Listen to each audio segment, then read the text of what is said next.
This track was downloaded from FusionBD.com. চল ডুব দি, চল ডুব দেই।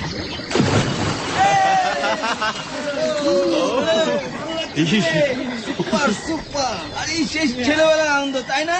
অনেক। চল দেখি কে কতক্ষণ ডুব দিয়ে থাকতে পারে। চল চল। সবাই মিলে ডুব দিল। সে কি উত্তেজনা! ঠিক সে সময় সবুজের কাঁধে ভারী কিছু চাপ পড়ল। এবার কুয়াশায় শুনলেন রোমাঞ্চকর একখানা। আজ রাত 11টার খবরের পর, শুধুই এবিসি রেডিওতে।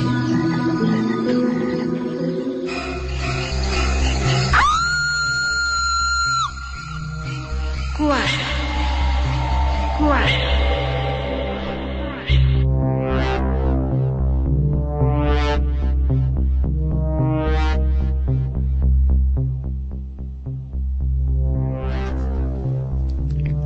স্বাগত এবিসি রেডিও এফএম 89.2 শুরু হয়ে গেছে রহস্যের আয়োজন কুয়াশা, এবং সঙ্গে আছি আমি শারমিন। সবাই দীর্ঘক্ষণ ধরে অপেক্ষায় আছে যে কখন শুরু হবে কুয়াশা। অনেকেই জানিয়েছেন ফেসবুকে আমাকে যে এখনো শুরু হচ্ছে না কেন। সবাই জানে নির্ধারিত সময় হচ্ছে রাত 11টার খবরের পর, তারপরে অধীর আগ্রহে অপেক্ষা করে সবাই কুয়াশার জন্য। তো আজকের কাহিনী আসলে খুব জমজমাট, কিন্তু সেটা রাত 12টার পরে। কিন্তু তার আগে যেটা আছে সেটা হচ্ছে আজকে রয়েছে সত্যজিৎ রায়ের একটি চমৎকার গল্প, যেটা দুই ভাগে আমরা শুনবো, অর্থাৎ দুই পর্বে শুনবো। প্রথম পর্ব শুনবো এখনই, আর বাকিটা শুনবো ছোট্ট একটা বিরতির পর। তো তার আগে জানিয়ে দিচ্ছি আমাদেরকে লিখবার ঠিকানা যে কোনো মোবাইল থেকে 2221 এই নাম্বারে আমাকে এসএমএস পাঠানো যেতে পারে। এছাড়াও রয়েছে আরজে শারমিনের ফ্যান পেজ এবং এবিসি রেডিওর ফ্যান পেজ, সেখানে আপনারা চাইলে লিখতে পারেন। আর আমাদের চলছে কুয়াশায় স্ক্রিপ্ট লেখার প্রতিযোগিতা, যেখানে আপনি আপনার স্ক্রিপ্ট লিখে পাঠিয়ে হয়ে যেতে পারেন বিজয়ী। ইতিমধ্যে দুজন বিজয়ী হয়ে গেছে, আমরা আরো একজন বিজয়ীর অপেক্ষায় আছি। আমরা তিনজন একসঙ্গে হলে আমরা তিনজনকে একসঙ্গে ডেকে পুরস্কার দেবো, আর একান্তভাবে যদি তিনজনকে আমরা নাই পাই তাহলে দুজনকে দিয়ে দিব। তো আসছে আমাদের কাছে প্রচুর স্ক্রিপ্ট, কিন্তু প্রতি সপ্তাহে তার বিজয়ী ঘোষণা করে তার স্ক্রিপ্ট বা তার গল্প সম্প্রচার করা সম্ভব না, বা করবো না আমরা সেটা। আমরা আরো দীর্ঘায়িত করছি, কথা ছিল এই মাস পর্যন্ত, অর্থাৎ মে মাস পর্যন্ত হবে, কিন্তু আমরা এটা জুন পর্যন্ত বাড়িয়ে নিয়েছি। আপনারা এই মাস পর্যন্ত এই প্রতিযোগিতায় অংশগ্রহণ করতে পারেন, পার্টিসিপেট করতে পারেন। সেই ক্ষেত্রে যেটা করতে হবে সেটা হলো 16 ফন্টে লিখে আপনি কম্পোজ করে আপনাকে পাঠাতে হবে গল্প, মিনিমাম 30 পাতা, অর্থাৎ 30 পেজেস থেকে শুরু করে তার উপরে যতটা বেশি আপনি লিখতে পারেন, 50-60 পেজেস হলে কোনো অসুবিধা নেই। সেই ক্ষেত্রে গল্প হতে হবে একেবারে মৌলিক গল্প হলে সবচাইতে ভালো হয়। আপনার নিজের লেখা বা আপনি যেটা কল্পনা করে মানে লিখতে চাইছেন বা যেটা আপনার মাথায় এসছে সেটা হলে সবচেয়ে ভালো হয়। আর বিদেশি কোনো গল্পের অনুবাদ যদি আপনি স্ক্রিপ্ট আকারে পাঠাতে চান, স্ক্রিপ্ট তৈরি করে পাঠাতে চান বা নাট্যরূপ দিয়ে পাঠাতে চান, সেক্ষেত্রে আপনাকে উল্লেখ করতে হবে যে কার লেখা গল্প এবং কোন গল্প থেকে কোন গল্পটা আপনি পাঠাচ্ছেন সেটা। আর এখন তাহলে শুরু করে ফেলি, সময় একেবারে হাতে কম। আজকে সত্যজিতের ফ্রিটস গল্পটি শুনবো আমরা, পড়ে শোনাচ্ছে সেতু। আর আমাকে এই লিখবার ঠিকানা আমরা একবার জানিয়ে দিই, 2221 যে কোনো মোবাইল থেকে, সঙ্গেই থাকবে।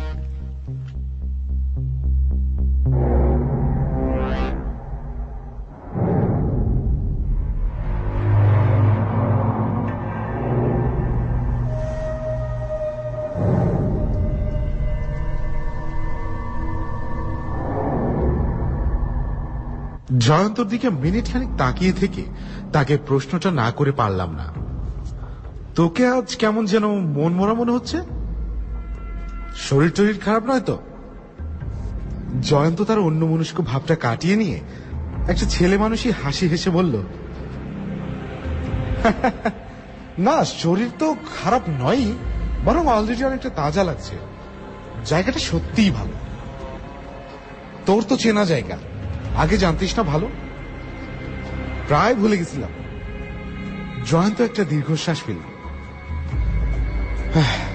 একদিন বাদে আবার ক্রমে ক্রমে মনে পড়ছে, বাংলোটা তো মনে হয় ঠিক আগের মতোই আছে। ঘরগুলোরও বিশেষ পরিবর্তন হয়নি, ফার্নিচারও কিছু কিছু সেই পুরনো আমলের বলে মনে হচ্ছে, যেমন এই বেতের টেবিল আর চেয়ারগুলো। বেয়ারা ট্রেতে করে চা আর বিস্কুট দিয়ে গেল, সবে 4টে বাজে। কিন্তু এর মধ্যেই রোদ পড়ে এসেছে। টিপট থেকে চা ঢালতে ঢালতে জিজ্ঞেস করলাম, কতদিন বাদে এলি? জয়ন্ত বলল, 31 বছর। তখন আমার বয়স ছিল 6। আমরা যেখানে বসে আছি সেটা বুন্দি শহরের সার্কিট হাউসের বাগান। আজ সকালেই এসে পৌঁছেছি। জয়ন্ত আমার ছেলেবেলার বন্ধু। আমরা এক স্কুলে ও এক কলেজে একসঙ্গে পড়েছি।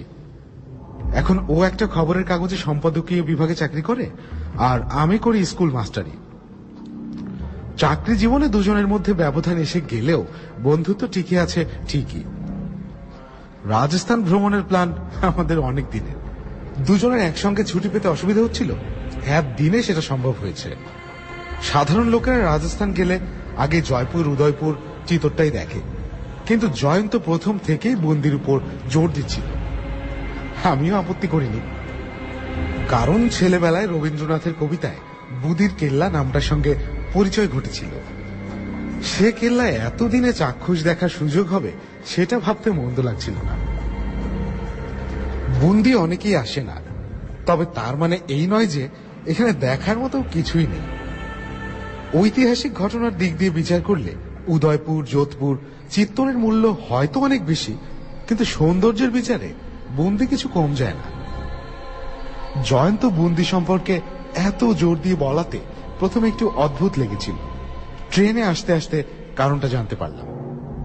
সে ছেলেবেলায় একবার নাকি বুন্দিতে এসেছিল, তাই সেই পুরনো স্মৃতির সঙ্গে নতুন করে জায়গাটাকে মিলিয়ে দেখার একটা ইচ্ছে তার মনে অনেকদিন থেকেই ঘোরাফেরা করছে। জয়ন্তর বাবা অনিমেষ দাশগুপ্ত প্রত্নতাত্ত্বিক বিভাগে কাজ করতেন, তাই তাকে মাঝে মাঝে ঐতিহাসিক জায়গাগুলোতে ঘুরে বেড়াতে হতো। এই সুযোগেই জয়ন্তর বুন্দি দেখা হয়ে যায়। সার্কিট হাউসটা সত্যিই চমৎকার, ব্রিটিশ আমলের তৈরি। বয়স অন্তত শখানেক বছর তো বটেই।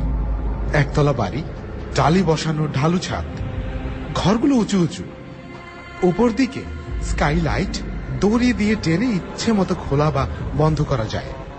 পূব দিকে বারান্দা, তার সামনে প্রকাণ্ড কম্পাউন্ডে কেয়ারি করা বাগানে গোলাপ ফুটে রয়েছে। বাগানের পিছন দিকটায় নানা রকম বড় বড় গাছে অজস্র পাখির জটলা। টিয়ার তো ছড়াছড়ি, ময়ূরের ডাকও মাঝে মাঝে শোনা যায়। তবে সেটা কম্পাউন্ডের বাইরে থেকে। আমরা সকালে পৌঁছেই আগেই একবার শহরটা ঘুরে দেখে এসেছি। পাহাড়ের গায়ে বসানো বুন্দির বিখ্যাত কেল্লা আজ দূর থেকে দেখেছি, কাল একেবারে ভিতরে গিয়ে দেখব। শহরের ইলেকট্রিক পোস্টগুলো না থাকলে মনে হতো আমরা যেন সেই প্রাচীন রাজপুত আমলে চলে এসেছি। পাথর দিয়ে বাঁধানো রাস্তা, বাড়ির সামনের দিকে দোতলা থেকে ঝুলে পড়া অদ্ভুত কারুকার্য করা বারান্দা, কাঠের দরজাগুলোতে নিপুণ হাতের নকশা। দেখে মনেই হয় না যে আমরা যান্ত্রিক যুগে বাস করছি। এখানে এসে অবধি লক্ষ্য করছি জয়ন্ত সচরাচর যা বলে তার চেয়ে একটু কম কথা বলছে। হয়তো অনেক পুরনো স্মৃতি তার মনে ফিরে আসছে। ছেলেবেলার কোনো জায়গায় অনেকদিন পরে ফিরে এলে মনটা উদাস হয়ে যাওয়া আশ্চর্য নয়। আর জয়ন্ত যে সাধারণ লোকের চেয়ে একটু বেশি ভাবুক সেটা তো সকলেই জানে। চায়ের পেয়ালা হাত থেকে নামিয়ে রেখে জয়ন্ত বলল, জানিস শঙ্কর, ব্যাপারটা ভারী অদ্ভুত। প্রথমবার যখন এখানে আসি তখন মনে আছে এই চেয়ারগুলিতে আমি পা তুলে বাবু হয়ে বসতাম। মনে হতো যেন একটা সিংহাসনে বসে আছি। এখন দেখছি চেয়ারগুলো আয়তনে বড় না, দেখতে অতি সাধারণ।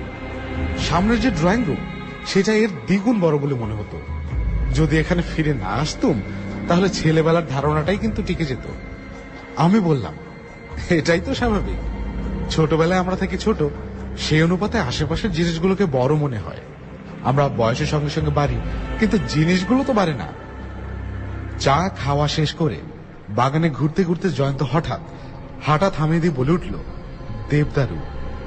কথাটা শুনে আমি একটু অবাক হয়ে তার দিকে চাইলাম।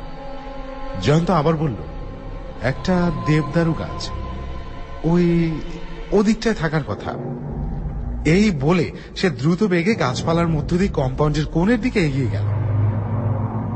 হঠাৎ একটা দেবদারু গাছের কথা জয়ন্ত মনে রাখলো কেন? কয়েক সেকেন্ড পরেই জয়ন্তের উল্লসিত কণ্ঠস্বর পেলাম, আছে, ইটস হিয়ার। ঠিক যেখানে ছিল সেখানেই। আমি এগিয়ে গিয়ে বললাম, গাছ যদি থেকে থাকে তো সে যেখানে ছিল সেখানেই থাকবে। গাছ তো আর হেঁটে চলে বেড়ায় না। জয়ন্ত একটু বিরক্তভাবে মাথা নেড়ে বলল, সেখানেই আছে মানে এই নয় যে আমি ভেবেছিলাম এই 30 বছরে গাছটা জায়গা পরিবর্তন করেছে। সেখানে মানে আমি যেখানে গাছটা ছিল বলে অনুমান করেছিলাম সেইখানে। কিন্তু একটা গাছের কথা হঠাৎ মনে পড়লো কেন তোর? জয়ন্ত ভ্রু কুঞ্চিত করে কিছুক্ষণ এক দৃষ্টে গাছের গুড়ির দিকে চেয়ে ধীরে মাথা নেড়ে বলল, সেটা এখন আর কিছুতেই মনে পড়ছে না। কি একটা কারণে জানি গাছটার কাছে এসেছিলাম, কি একটা করেছিলাম। একটা সাহেব না, আর কিছু মনে পড়ছে না। মেমোরির ব্যাপারটা সত্যিই ভারী অদ্ভুত। এখানে বাবুর্চির রান্নার হাত ভালো। রাত্রে ডাইনিং রুমে ওভাল শেপের টেবিলটায় বসে খেতে খেতে জয়ন্ত বলল, তখন যে বাবুর্চিটা ছিল তার নাম ছিল দিলওয়ার। তার বাগালে একটা কাটা দাগ ছিল, ছুরির দাগ, আর চোখ দুটো সবসময় ওই ওই জবা ফুলের মতো লাল হয়ে থাকতো, কিন্তু রান্না করতো খাসা। খাবার পর ড্রয়িং রুমের সোফাতে বসে জয়ন্তর ক্রমে আরো পুরনো কথা মনে পড়তে লাগলো। তার বাবা কোন সোফায় বসে চুরুট খেতেন, মা কোথায় বসে উল বুনতেন, টেবিলের উপর কি কি ম্যাগাজিন পড়ে থাকতো, সবই তার মনে পড়ল। আর এইভাবে শেষে তার পুতুলের কথাটাও মনে পড়ে গেল। পুতুল বলতে মেয়েদের জল পুতুল নয়। জয়ন্তর এক মামা সুইজারল্যান্ড থেকে এনে দিয়েছিলেন 10-12 ইঞ্চি লম্বা সুইস দেশীয় পোশাক পরা একটা বুড়োর মূর্তি। দেখতে নাকি একেবারে একটি ক্ষুদে জ্যান্ত মানুষ। ভেতরে যন্ত্রপাতি কিছু নেই, কিন্তু হাত, পা, আঙুল, কোমর এমন ভাবে তৈরি যে ইচ্ছে মতো বেঁকানো যায়। মুখে একটা হাসি লেগেই আছে। মাথার উপর ছোট্ট হলদে পালক গোজা সুইস পাহাড়ি টুপি। এছাড়া পোশাকের খুঁটিনাটিতেও নাকি কোন রকম ভুল নেই। বেল্ট, বোতাম, পকেট কলার, মোজা, এমনকি জুতোর বকলসটাও পর্যন্ত নিখুঁত। প্রথমবার বন্দিতে আসার কয়েক মাস আগেই জয়ন্তর মামা বিলেত থেকে ফেরেন, আর এসেই জয়ন্তকে পুতুলটা দেন। সুইজারল্যান্ডের কোন গ্রামে এক বুড়োর কাছ থেকে পুতুলটা কেনেন তিনি। বুড়ো নাকি ঠাট্টা করে বলে দিয়েছিল, এর নাম ফ্রিটজ, এই নামে ডাকবে কে, অন্য নামে ডাকলে কিন্তু জবাব পাবে না। জয়ন্ত বলল, আমি ছেলেবেলায় খেলনা অনেক পেয়েছি। বাপ মায়ের একমাত্র ছেলে ছিলাম বলেই বোধ হয় তারা এ ব্যাপারে আমাকে কখনো বঞ্চিত করেননি। কিন্তু মামার দেয়া এই ফ্রিটজকে পেয়ে কি যে হলো, আমি আমার অন্য সমস্ত খেলনার কথা একেবারে ভুলে গেলাম। রাত দিন ওকে নিয়েই পড়ে থাকতাম। এমনকি শেষে একটা সময় এলো যখন আমি ফ্রিটজের সঙ্গে ঘন্টার পর ঘন্টা দিব্যি আলাপ চালিয়ে যেতাম। কিন্তু একতরফা আলাপ অবশ্য, কিন্তু ফ্রিটজের মুখে এমন একটা হাসি আর ওর চোখে এমন একটা চাহনি ছিল যে মনে হতো যেন আমার কথা ও বেশ বুঝতে পারছে। এক এক সময় এমনও মনে হতো যে আমি যদি বাংলা না বলে জার্মান বলতে পারতাম, তাহলে আমাদের আলাপটা হয়তো একতরফা না হয়ে দুতরফা হতো। এখন ভাবলে ছেলে মানুষই পাগলামি মনে হয়, কিন্তু তখন আমার কাছে ব্যাপারটা ছিল ভীষণ রিয়েল। বাবা মা বারণ করতেন অনেক, কিন্তু আমি কারুর কথা শুনতাম না। তখন আমি স্কুলে যেতে শুরু করিনি, কাজে ফ্রিটজকে দেবার জন্য সময়ের অভাব ছিল না আমার। এই পর্যন্ত বলে জয়ন্ত চুপ করল। ঘড়ির দিকে চেয়ে দেখি রাত 9:30। বুন্দি শহর নিস্তব্ধ হয়ে গেছে। আমরা সার্কিট হাউসের বৈঠকখানায় একটা ল্যাম্প জ্বালিয়ে বসে আছি। আমি বললাম, পুতুলটা কোথায় গেল? জয়ন্ত এখনো যেন কি ভাবছে। উত্তরটা এত দেরিতে এলো যে আমার মনে হচ্ছিল প্রশ্নটা বুঝি ওর কানেই যায়নি।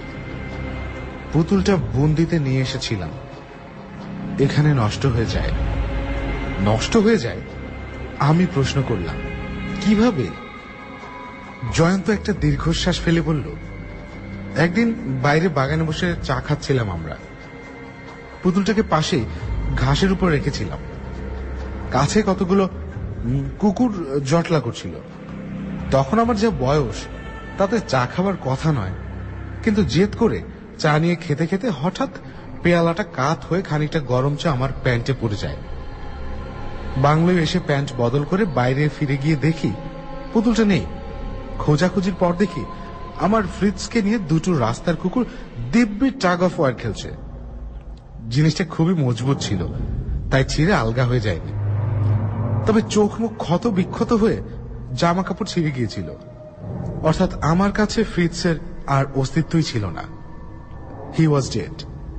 তারপর ভারী আশ্চর্য লাগছিল জয়ন্তর এই কাহিনী। তারপর আর কি, যথাবিধি ফ্রিজের সৎকার করি। তার মানে ওই দেবদারু গাছটার নিচে ওকে কবর দেই। ইচ্ছে ছিল কফিন জাতীয় একটা কিছু জোগাড় করার। সাহেব তো, একটা বাক্স থাকলেও কাজ চলত, কিন্তু অনেক খোঁজাখুঁজি করেও কিছুই পেলাম না। তাই শেষটায় এমনি পুঁতে ফেলি। এতক্ষণে দেবদারু গাছের রহস্য আমার কাছে পরিষ্কার হলো। 10টা নাগাদ ঘুমোতে চলে গেলাম। একটা বেশ বড় বেডরুমে দুটো আলাদা খাটে আমাদের বিছানা। কলকাতায় হাঁটার অভ্যেস নেই, এমনিতেই বেশ ক্লান্ত লাগছিল। তার উপর বিছানায় ডানলো পিলো। বালিশে মাথা দেবার 10 মিনিটের মধ্যে ঘুম এসে গেল। রাত তখন কটা জানি না। একটা কিসের শব্দে জানি ঘুমটা ভেঙে গেল। পাশ ফিরে দেখি জয়ন্ত সোজা হয়ে বিছানার উপর বসে আছে। তার পাশে টেবিল ল্যাম্পটা জ্বলছে, আর সেই আলোয় তার চাহনিতে উদ্বেগের ভাবটা স্পষ্ট ধরা পড়ছে। জিজ্ঞেস করলাম, কি হলো? শরীর খারাপ লাগছে নাকি? জয়ন্ত জবাব না দিয়ে আমাকে একটা পাল্টা প্রশ্ন করল।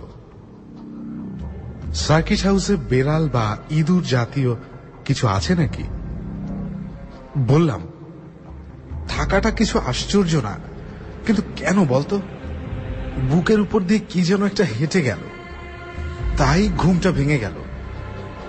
আমি বললাম, ইঁদুর জিনিসটা সচরাচর নর্দমা টর্দমা দিয়ে ঢোকে, আর খাটের উপর ইঁদুর ওঠে বলে তো জানা ছিল না। জয়ন্ত বলল, এর আগেও একবার ঘুমটা ভেঙেছিল, তখন জানালার দিক থেকে একটা খচখচ শব্দ পাচ্ছিলাম। জানালায় যদি আওয়াজ পেয়ে থাকিস তাহলে বেড়ালের সম্ভাবনাটাই বেশি, কিন্তু তাহলে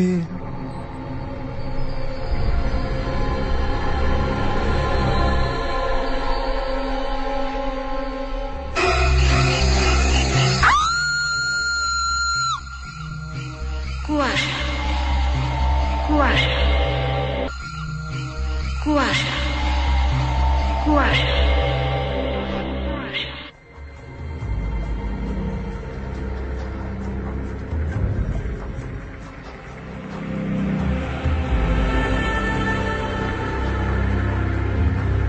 জয়ন্তর মন থেকে যেন খটকা যাচ্ছে না। বললাম, বাতিটা জ্বালার পর কিছু দেখতে পাসনি? নাথিং। অবশ্য ঘুম ভাঙার সঙ্গে সঙ্গে বাতিটা জ্বালিনি। প্রথমটা বেশ হকচকে গেছিলাম। সত্যি বলতে কি, একটু ভয় করছিল। আলো জ্বলার পর কিছুই দেখতে পাইনি। আমি চট করে বিছানা ছেড়ে উঠে ঘরের আনাচে কানাচে খাটের তলায় সুটকেসের পিছনে একবার খুঁজে দেখে নিলাম। কোথাও কিচ্ছু নেই। বাথরুমের দরজাটা ভেজানো ছিল, সেটার ভিতরেও খুঁজতে গেছি। এমন সময় জয়ন্ত চাপা গলায় ডাক দিল, শঙ্কর! ফিরে এলাম ঘরে। জয়ন্ত দেখি তার লেপের উপর সাদা ওয়াটার দিকে চেয়ে আছে। আমি তার দিকে এগিয়ে যেতে সে লেপের একটা অংশ ল্যাম্পের দিকে এগিয়ে দিয়ে বলল, এটা কি দেখতো? কাপড়টার উপর ঝুঁকে পড়ে দেখি তাতে হালকা খয়েরি রঙের ছোট ছোট গোল গোল কিসের যেন ছাপ পড়েছে। বললাম, বিড়ালের থাবা হলেও হতে পারে। জয়ন্ত কিছু বলল না। বেশ বুঝতে পারলাম কি কারণে জানি সে ভারী চিন্তিত হয়ে পড়েছে। এদিকে রাত 2:30 বাজে। এত কম ঘুমে আমার ক্লান্তি দূর হবে না। তাছাড়া কালকেও সারাদিন ঘোরাঘুরি আছে। তাই আমি পাশে আছি, কোনো ভয় নেই, ছাপগুলো আগে থেকেই থাকতে পারে ইত্যাদি বলে কোন রকমে তাকে আশ্বাস দিয়ে বাতি নিভিয়ে আবার শুয়ে পড়লাম। আমার কোনো সন্দেহ ছিল না যে জয়ন্ত যেই অভিজ্ঞতার কথাটা বলল সেটা আসলে তার স্বপ্নের অন্তর্গত। বন্দিতে এসে পুরনো কথা মনে পড়ে ও একটা মানসিক উদ্বেগের মধ্যে রয়েছে, আর তার থেকেই বুকে বেড়াল হাঁটার স্বপ্নের উদ্ভব হয়েছে। রাত্রে আর কোনো ঘটনা ঘটে থাকলেও আমি সে বিষয়ে কিছু জানতে পারিনি, আর জয়ন্ত সকালে উঠে নতুন কোনো অভিজ্ঞতার কথা বলেনি। তবে তাকে দেখে এটুকু বেশ বুঝতে পারলাম যে রাত্রে তার ভালো ঘুম হয়নি। মনে মনে স্থির করলাম যে আমার কাছে যে ঘুমের বড়িটা আছে, আজ রাত্রে শোয়ার আগে তার একটা জয়ন্তকে খাইয়ে দেব। আমার প্ল্যান অনুযায়ী আমরা ব্রেকফাস্ট সেরে 9টার সময় বন্দির কেল্লা দেখতে গেলাম। গাড়ির ব্যবস্থা করা ছিল আগে থেকেই। কেল্লায় পৌঁছতে পৌঁছতে হয়ে গেল প্রায় 9:30। এখানে এসেও দেখি জয়ন্ত সব ছেলেবেলার কথা মনে পড়ে যাচ্ছে। তবে সৌভাগ্যক্রমে তার সঙ্গে তার পুতুলের কোনো সম্পর্ক নেই। সত্যি বলতে কি, জয়ন্তর ছেলে মানুষই উল্লাস দেখে মনে হচ্ছিল সে বোধহয় পুতুলের কথাটা ভুলেই গেছে। এক একটা জিনিস দেখে আর চেঁচিয়ে চেঁচিয়ে ওঠে। ওই যে গেটের মাথায় সেই হাতি, ও ওই যে গম্বুজ, এই সেই রূপোর খাট আর সিংহাসন, ওই যে দেয়ালে আঁকা ছবি। কিন্তু ঘন্টা খানেক যেতে না যেতেই তার ফুর্তি কমে এলো। আমি নিজে এত তন্ময় ছিলাম যে প্রথমে সেটা বুঝতে পারিনি। একটা লম্বা ঘরের ভিতর দিয়ে হাঁটছি আর সিলিং এর দিকে চেয়ে ঝাট লণ্ঠনগুলো দেখছি। এমন সময় হঠাৎ খেয়াল হলো জয়ন্ত আমার পাশে নেই। কোথায় পালালো সে? আমাদের সঙ্গে একজন গাইড ছিল। সে বলল, বাবু বাইরে ছাদের দিকটায় গেছে। দরবার ঘর থেকে বেরিয়ে এসে দেখি জয়ন্ত বেশ খানিকটা দূরে ছাদের উল্টো দিকের পাঁচিলের পাশে অন্য মনস্কভাবে দাঁড়িয়ে আছে। সে আপন চিন্তায় এমনই মগ্ন যে আমি পাশে গিয়ে দাঁড়াতেও তার অবস্থার কোনো পরিবর্তন হলো না।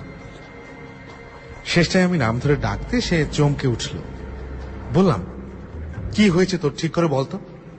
এমন চমৎকার জায়গায় এসেও তুই মুখ বেজার করে চুপচাপ দাঁড়িয়ে থাকবি, এই আমার বরদাস্ত হচ্ছে না। জয়ন্ত শুধু বলল, তোর দেখা শেষ হয়েছে কি? তাহলে এবার। আমি একা হলে নিশ্চয়ই আরো কিছুক্ষণ থাকতাম, কিন্তু জয়ন্তর ভাবগতিক দেখে সার্কিট হাউসে ফিরে যাওয়াই স্থির করলাম। পাহাড়ের গা দিয়ে বাঁধানো রাস্তা শহরের দিকে গিয়েছে। আমরা দুজনে চুপচাপ গাড়ির পিছনে বসে আছি। জয়ন্তকে সিগারেট অফার করতে সে নিল না। তার মধ্যে একটা চাপা উত্তেজনার ভাব লক্ষ্য করলাম, যেটা প্রকাশ পাচ্ছিল তার হাত দুটোর অস্থিরতায়। হাত একবার গাড়ির জানালায় রাখছে, একবার কোলের উপর, পরক্ষণে আবার আঙুল মটকাচ্ছে, না হয় নখ কামড়াচ্ছে। জয়ন্ত এমনিতে শান্ত মানুষ, তাকে এভাবে ছটফট করতে দেখে আমার ভারী অস্বস্তি লাগছিল। মিনিট 10 এইভাবে চলার পর আমি আর থাকতে পারলাম না। বললাম, তোর দুশ্চিন্তার কারণটা আমায় বললে হয়তো তোর কিছুটা উপকার হতে পারে। জয়ন্ত মাথা নেড়ে বলল, বলে লাভ নেই, কারণ বললে তুই বিশ্বাস করবি না। বিশ্বাস না করলেও বিষয়টা নিয়ে অন্তত তোর সাথে আলোচনা করতে পারবো। কাল রাত্রে ফ্রিৎজ আমাদের ঘরে এসেছিল। লেপের উপরে ছাপগুলো সব ফ্রিৎজের পায়ের ছাপ। এ কথার পর অবশ্য জয়ন্তের কাঁধ ধরে দুটো ঝাঁকুনি দেওয়া ছাড়া আমার আর কিচ্ছু করার থাকে না। যার মাথায় এমন একটা প্রচন্ড আজগুবি ধারণা আশ্রয় নিয়েছে, তাকে কি কিছু বলে বোঝানো যায়? তবু বললাম, তুই নিজের চোখে তো দেখিস না কিছুই। না, তবে বুকের উপর যে জিনিসটা হাঁটছে সেটা যে 4 পেয়ে নয় 2 পেয়ে, সেটা বেশ বুঝতে পারছিলাম। সার্কিট হাউসে এসে গাড়ি থেকে নামার সময় মনে মনে স্থির করলাম, জয়ন্তকে একটা নার্ভ টনিক গোছের কিছু দিতে হবে। শুধু ঘুমের বড়িতে হবে না। ছোটবেলার সামান্য একটা স্মৃতি একটা 37 বছরের জোয়ান মানুষকে এত উদ্ব্যস্ত করে তুলবে, এ কিছুতেই হতে দেওয়া চলে না। ঘরে এসে জয়ন্তকে বললাম, 12টা বাজে, স্নানটা সেরে ফেললে হতো না? জয়ন্ত, তুই আগে যা বলে খাটে গিয়ে শুয়ে পড়ল। স্নান করতে করতে আমার মাথায় ফোন দিয়ে এলো। জয়ন্তকে স্বাভাবিক অবস্থায় ফিরিয়ে আনার বোধহয় এই একমাত্র রাস্তা। ফন্দিটা এই, 30 বছর আগে যদি পুতুলটাকে একটা বিশেষ জায়গায় মাটির তলায় পুঁতে রাখা হয়ে থাকে, আর সেই জায়গাটা কোথায় যদি জানা থাকে, তাহলে সেখানে মাটি খুঁড়লে আস্ত পুতুলটাকে আগের অবস্থায় না পেলেও তার কিছু অংশ এখনো নিশ্চয়ই পাবার সম্ভাবনা আছে। কাপড় জামা 30 বছর মাটির তলায় থেকে যেতে পারে না, কিন্তু ধাতব জিনিস যেমন ফ্রিটসের বেল্টের বকলস বা কোটের পেতলের বোতাম, এসব জিনিসগুলো টিকে থাকা কিছুই আশ্চর্য নয়। জয়ন্তকে যদি দেখানো যায় যে তার সাথের পুতুলের শুধু ওই জিনিসগুলোই অবশিষ্ট আছে আর সব মাটির সঙ্গে মিশে গেছে, তাহলে হয়তো তার মন থেকে উদ্ভট ধারণা দূর হবে। এটা না করলে প্রতি রাত্রেই সে আজগুবি স্বপ্ন দেখবে আর সকালে উঠে বলবে ফ্রিটস আমার বুকের উপর হাঁটাহাঁটি করছিল। এইভাবে ক্রমে তার মাথাটা বিগড়ে যাওয়া অসম্ভব নয়। জয়ন্তকে ব্যাপারটা বলতে তার ভাব দেখে মনে হলো ফন্দিটা তার মনে ধরেছে। কিছুক্ষণ চুপচাপ থেকে সে বলল, খুঁড়বে কে? কোদাল কোথায় পাবে? আমি হেসে বললাম, এত বড় বাগান যখন রয়েছে তখন মালিও একটা নিশ্চয়ই আছে, আর মালি থাকা মানেই কোদালও আছে। লোকটাকে কিছু বকশিস দিলে সে মাঠের এক প্রান্তে একটা গাছের গুড়ির পাশে খানিকটা মাটি খুঁড়ে দেবে না? এটা বিশ্বাস করা কঠিন। জয়ন্ত তৎক্ষণাৎ রাজি হল না। আমিও আর কিছু বললাম না। আরো 2-1 হুমকি দেবার পর সে স্নানটা সেরে এলো। এমনিতে খাইয়ে লোক হলেও দুপুরে সে মাত্র 2খানা হাতের রুটি আর মাংসের কারি ছাড়া কিছুই খেল না। খাওয়া সেরে বাগানের দিকের বারান্দায় গিয়ে বেতের চেয়ারে বসে রইলাম দুজনে। আমরা ছাড়া সার্কিট হাউসে কেউ নেই। দুপুরটা থমথমে। ডান দিকে নুড়ি ফেলা রাস্তার ওপাশে একটা কৃষ্ণচূড়া গাছে কয়েকটা হনুমান বসে আছে। মাঝে মাঝে তাদের হুপ হুপ ডাক শোনা যাচ্ছে। 3টে নাগাদ একটা পাগড়ি পরা লোক হাতে একটা ঝাড়ি নিয়ে বাগানে এলো। লোকটার বয়স হয়েছে, চুল, গোফ, গালপাট্টা সবই ধবধবে সাদা। তুমি বলবে না আমি? জয়ন্তর প্রশ্নতে আমি তার দিকে আশ্বাসের ভঙ্গিতে একটা হাত তুলে ইশারা করে চেয়ার ছেড়ে উঠে সোজা চলে গেলাম মালিটার দিকে। মাটি খোঁড়ার প্রস্তাবে মালি প্রথমে কেমন জানি অবাক সন্নিগ্ধ দৃষ্টিতে আমার দিকে তাকালো। বোঝা গেল এমন প্রস্তাব তাকে এর আগে কেউ কোনোদিনও করেনি। তার কাহে বাবু? প্রশ্নতে আমি তার কাঁধে হাত রেখে নরম গলায় বললাম, কারণটা না হয় নাই জানলে 5 টাকা বকশিস দেব, যা বলছি করে দাও। বলা বাহুল্য, মালি তাতে শুধু রাজিই হলো না, দন্ত বিকশিত করে সেলাম টেলাম ঠুকে এমন ভাব দেখালো যেন সে আমাদের চিরকালের কেনা গোলাম। বারান্দায় বসা জয়ন্তকে হাতছানি দিয়ে ডাকলাম। সে চেয়ার ছেড়ে আমার দিকে এগিয়ে এলো। কাছে এলে বুঝলাম তার মুখ অস্বাভাবিক রকম ফ্যাকাশে হয়ে গেছে। আশা করি খোঁড়ার ফলে পুতুলের কিছু অংশ অন্তত পাওয়া যাবে। মালি ইতিমধ্যে কোদাল নিয়ে এসেছে। আমরা 3 জনে দেবদারু গাছটার দিকে এগোলাম। গাছের গুড়িটার থেকে হাত 1.5 দূরে একটা জায়গার দিকে হাত দেখিয়ে জয়ন্ত বলল, এইখানে। ঠিক মনে আছে তো তোর? আমি জিজ্ঞেস করলাম। মালি আর দ্বিরুক্তি না করে মাটিতে কোপ দিতে শুরু করল। লোকটার রসবোধ আছে। খুঁড়তে খুঁড়তে একবার জিজ্ঞেস করল মাটির নিচে ধন দৌলত আছে কিনা, এবং যদি থাকে তাহলে তার থেকে তাকে ভাগ দেওয়া হবে কিনা। এই কথা শুনে আমি হাসলেও জয়ন্তর মুখে কোনো হাসির আভাস দেখা গেল না। অক্টোবর মাসে বন্দিতে গরম নেই, কিন্তু কলারের নিচে জয়ন্তর শার্ট ভিজে গেছে। সে এক দৃষ্টে মাটির দিকে চেয়ে রয়েছে। মালি কোদালের কোপ মেরে চলেছে। এখনো পুতুলের কোনো চিহ্ন দেখা যাচ্ছে না কেন? একটা ময়ূরের তীক্ষ্ণ ডাক শুনে আমি মাথাটা একবার ঘুরিয়েছি। এমন সময় জয়ন্তর গলা দিয়ে একটা অদ্ভুত আওয়াজ পেয়ে আমার চোখটা তৎক্ষণাৎ তার দিকে চলে গেল। তার নিজের চোখ যেন ঠিকরে বেরিয়ে আসছে। পরক্ষণেই তার কম্পমান ডান হাতটা সে ধীরে ধীরে বাড়িয়ে দিয়ে তর্জনীটাকে সোজা করে গর্তটার দিকে নির্দেশ করল। আঙুলটাকেও স্থির রাখতে পারছে না সে। তারপর এক অস্বাভাবিক শুকনো ভয়ার্ত স্বরে প্রশ্ন এলো, ওটা কি? মালির হাত থেকে কোদালটা মাটিতে পড়ে গেল। মাটির দিকে চেয়ে যা দেখলাম তাতে ভয়ে, বিস্ময়ে ও অবিশ্বাসে আপনা থেকেই আমার মুখ হা হয়ে গেল।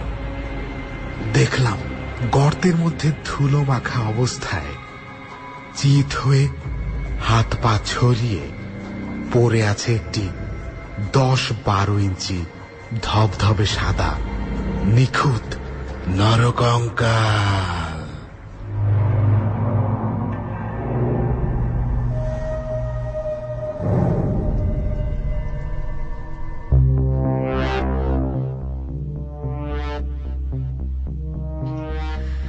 বন্ধুরা, এতক্ষণ সত্যজিৎ রায়ের লেখা চমৎকার একটি গল্প শুনলাম, যার নাম হচ্ছে ফিটস, পড়ে শোনালো সেতু। আমাদের হাতে একেবারে সময় নেই, একটা ছোট্ট বিরতি নেব রাত 12টার খবর শুনবার জন্য।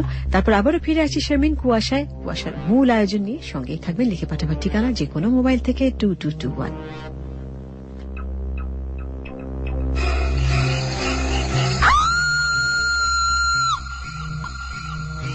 কুয়াশা, কুয়াশা।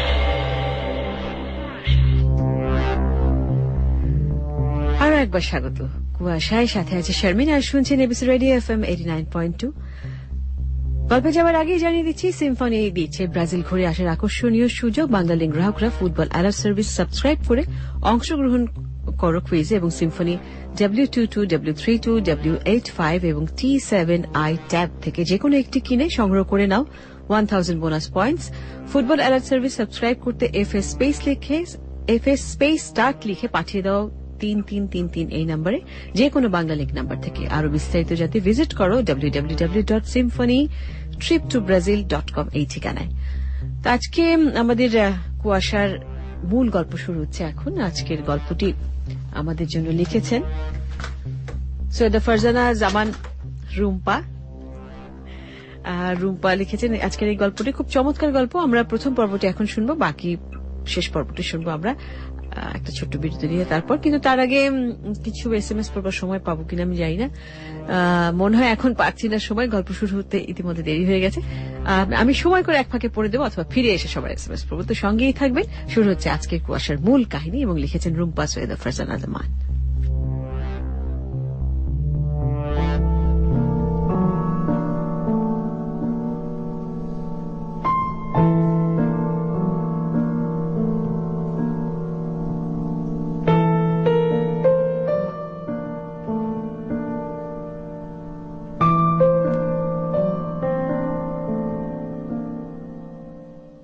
সত্য আর মিথ্যা গল্পের মধ্যে পার্থক্য কি, আর মিলটাই বা কোথায়?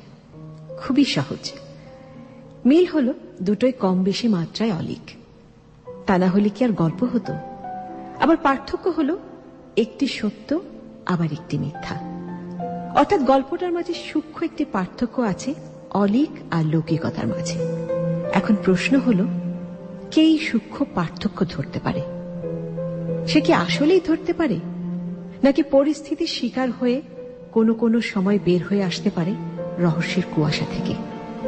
আবার হয়তো কেউ সেটা পারে না, কারণ কুয়াশা এমনই ধোঁয়াশায় ঘেরা যে সাদা চোখে দেখা কেউই রহস্যের প্রাচীর ভেদ করতে আসতে পারে না। খুব জটিল মনে হচ্ছে? আসলে আমরা কি কেউ এভাবে ভেবে দেখেছি কেন আমাদের সাথে না চাওয়ার ঘটনাগুলো ঘটে? ভেবে দেখিনি তো। আসুন তাহলে ভাবি আজকের কুয়াশার সাথে। দেখা যাক ভাবনার নতুন কোনো খোরাক পাওয়া যায় কিনা। আমরা এখানে কেন এসেছি? মানে এসেছি পিকনিক করতে।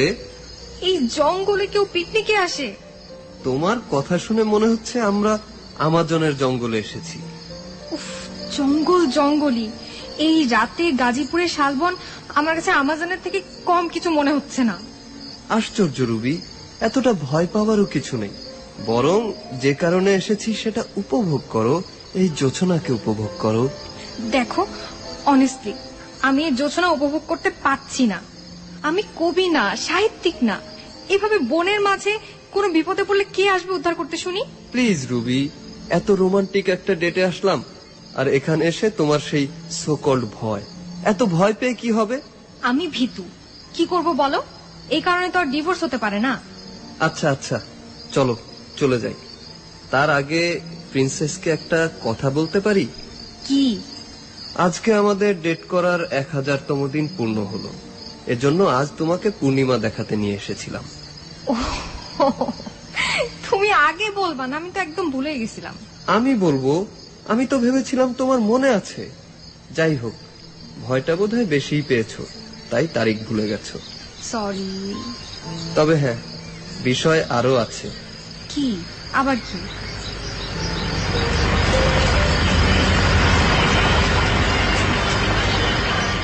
রুবিকে অবাক করে দিয়ে তাদের দুই পাশ থেকে এলো আরো 3টা গাড়ি। রুবি ভয় পেয়ে প্রায় সবুজের মাঝে ঢুকে যায় আর কি। তারপর দেখে, আরে এরা তো তাদেরই বন্ধু, নিশ্চয়ই এটাও সবুজের প্ল্যান।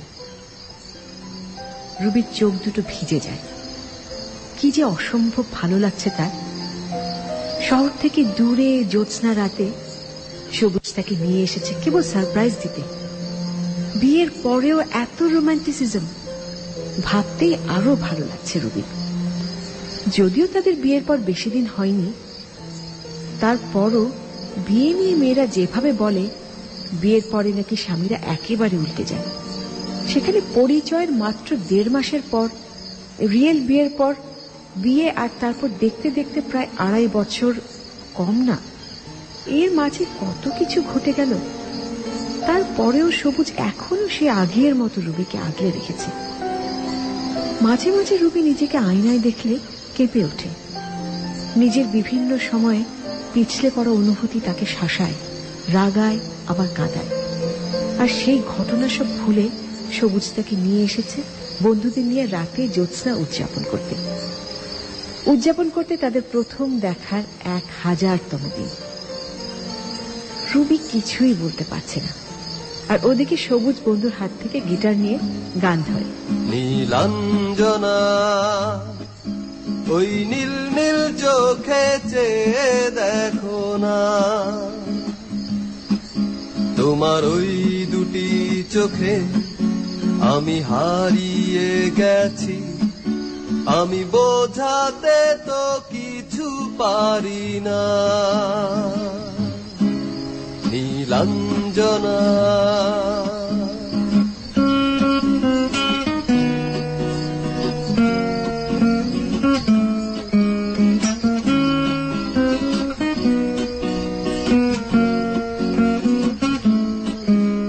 বিরহ ব্যথাতে এ মন ভেঙে যা, না পাওয়ার আধারে খুঁজেছি তোমায়।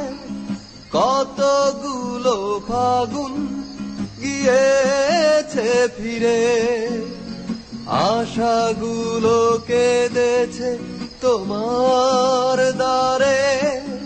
আজ সব ব্যথা ভুলে যাব, চেয়ে দেখো না, তোমার ওই দুটি চোখে আমি হারিয়ে গেছি। আমি বোঝাতে তো কিছু পারি না, নীলাঞ্জনা। ওই নীল নীল চোখে চেয়ে দেখো না, তোমার ওই দুটি চোখে আমি হারিয়ে গেছি। আমি বোঝাতে তো কিছু পারি না।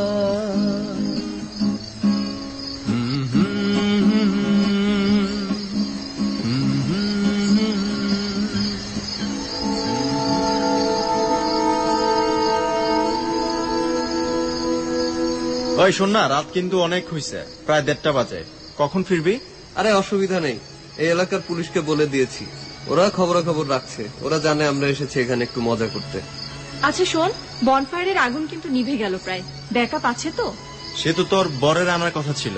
দাঁড়া, ওই পটলা পটলা, তোরা না বড় হবি না, এখনো স্কুলের নামে ডাকিস। তো কি হয়েছে? এজ ইফ তোমার বর তা বোঝে না। সে আবার বুঝবে না, ওর ভাইয়েরাও পটলা ভাইয়া বলে ডাকে। কি হয়েছে? পটলা, কয়লা আর আগুন জ্বালানো সবকিছু এনেছিস তো? ইয়ে মানে সেটা কি আমার আনার কথা ছিল? শামীম, কি বলছো? এই রাতে আগুন নিভে গেলে আমরা কোথায় যাব, কিভাবে যাব? আহা, থামো থামো, আমরা তো শালবনেই আছি। খুব বেশি সমস্যা হলে রওনা দিয়ে দিব, কতই বা দূর। না সবুজ, তুই বুঝতে পারছিস না, আমরা বেশ দূরেই আছি। রাতের কথা চিন্তা কর, এই রাতে হাই রোড দিয়ে যেতে হবে, বুঝতে পারছিস? কি নিয়ে কথা বলছো তোমরা? কেন, মেহেদি তোমাকে বলেনি? এ বেটা, তোর বউকে বলিসনি তুই? মানে কি বলবো? এই যে এই আইডিয়াটা তোর ছিল, আর তুই ভাবিকে আরো বড় সারপ্রাইজ দিবি। চপ বেটা, কথা কম কর। গল্প ছলের আড্ডায় ভুলেই গেল যে সামনে অন্ধকারের সময় আসছে, যে কোনো সময় আগুন নিভে যেতে পারে। কারণ পটলা মানে শামীম আসলেই আগুন জেলে রাখার সরঞ্জাম আনতে ভুলে গেছে। কিন্তু তাতে কি, যতক্ষণ পারা যায় ততক্ষণ আনন্দ চলল। এমন রাত কবার আসে? আর বন্ধুদের প্রাঞ্জল রাত বলে কথা। মেহেদি, শামীম, সবুজ, হৃদয়, সৌরভ, এরা সবাই ছোটবেলার বন্ধু। কোনো ঘটনা মানেই ওদের আড্ডা আর আনন্দ ফুর্তি। আর আজ তাদের স্ত্রীরাও এসেছে। শামীমের স্ত্রী রথি সবুজের বন্ধু, পেশায় স্কুল শিক্ষক। মেহেদির স্ত্রী অমিতা নিতান্তই সহজ সরল একজন মানুষ। সে পছন্দ করে বাসায় সময় দিতে, তাই ব্যাংকের চাকরিটাকে বিদায় জানিয়েছে। সবুজের রুবির কথা তো হলোই, বাস স্ট্যান্ডে দেখা, আবার দেখা, আবার দেখা, তারপর ডেটিং, কিছুদিন পর বিয়ে। রুবি কাজ করে একটা ইন্টারন্যাশনাল ফার্মে। সে সেকেন্ড ইন কমান্ড বলা যায় বাংলাদেশ অফিসের। সেদিক থেকে সবুজ অত বড় চাকরি করে না মোটেই, অন্তত তার মনে হয়। কিন্তু কম কিসে, সরকারি অফিসার সে। এই জন্যই তো এত রাতে শালবনে পিকনিক করার অনুমতি বের করতে পেরেছে। আর সৌরভ হল সবুজের কলেজ ফ্রেন্ড। ওর স্ত্রী ঋতু একজন ব্যাংকার। ডন আবার মেহেদির বন্ধু, ব্যবসায়িক পার্টনারও বলা যায়। ডনের স্ত্রী শায়লা, আর সাথে আছে ডনের স্ত্রী শায়লা। সব মিলিয়ে ওরা 10 জন। আর এই 10 জনে বেশ হইচই করছে রুবির সারপ্রাইজ পার্টিতে। জায়গাটা কিন্তু ইন্টারেস্টিং। আমি জানতামই না শালবনের মাঝে এমন সুন্দর একটা জায়গা আছে। হ্যাঁ, আবার জানো পাশেই একটা পুকুর আছে। তুমি জানো কি করে? আমাকে শামীম বলল, ওরা নাকি আসার আগে জায়গাটা রেকি করে এসেছে। বলো কি, এমন জঙ্গলে পুকুর? বেশ ছমছমে ভাব কিন্তু।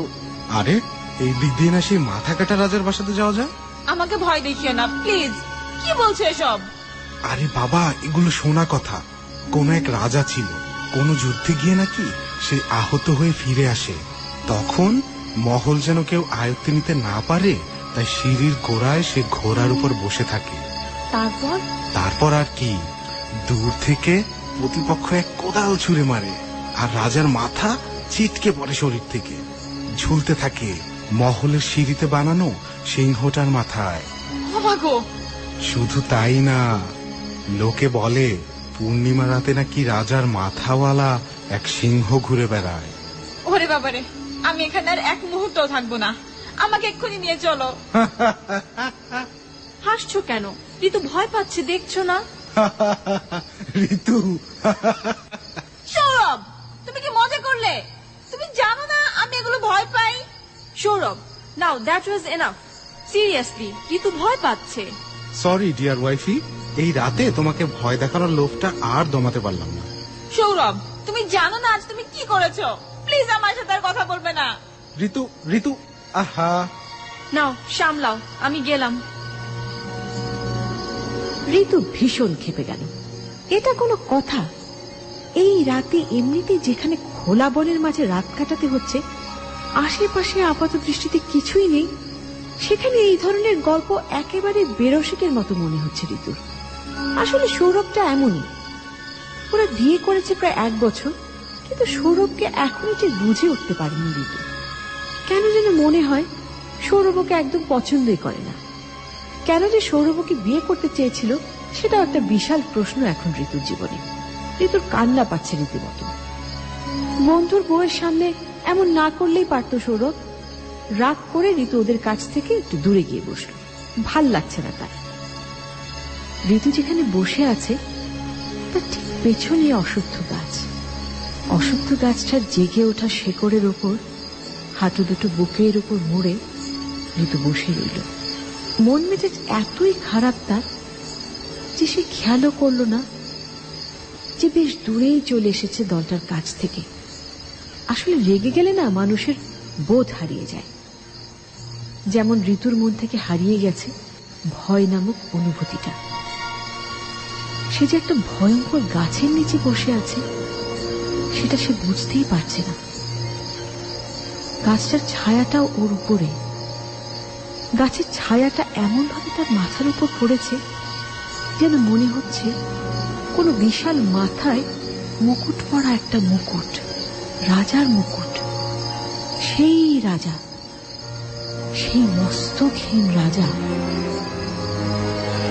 জানো না তো একটু আগে কি যে হলো? কি হয়েছে? সৌরভ সে তো তার বউকে যা খেপানো খেপিয়েছে। কিভাবে?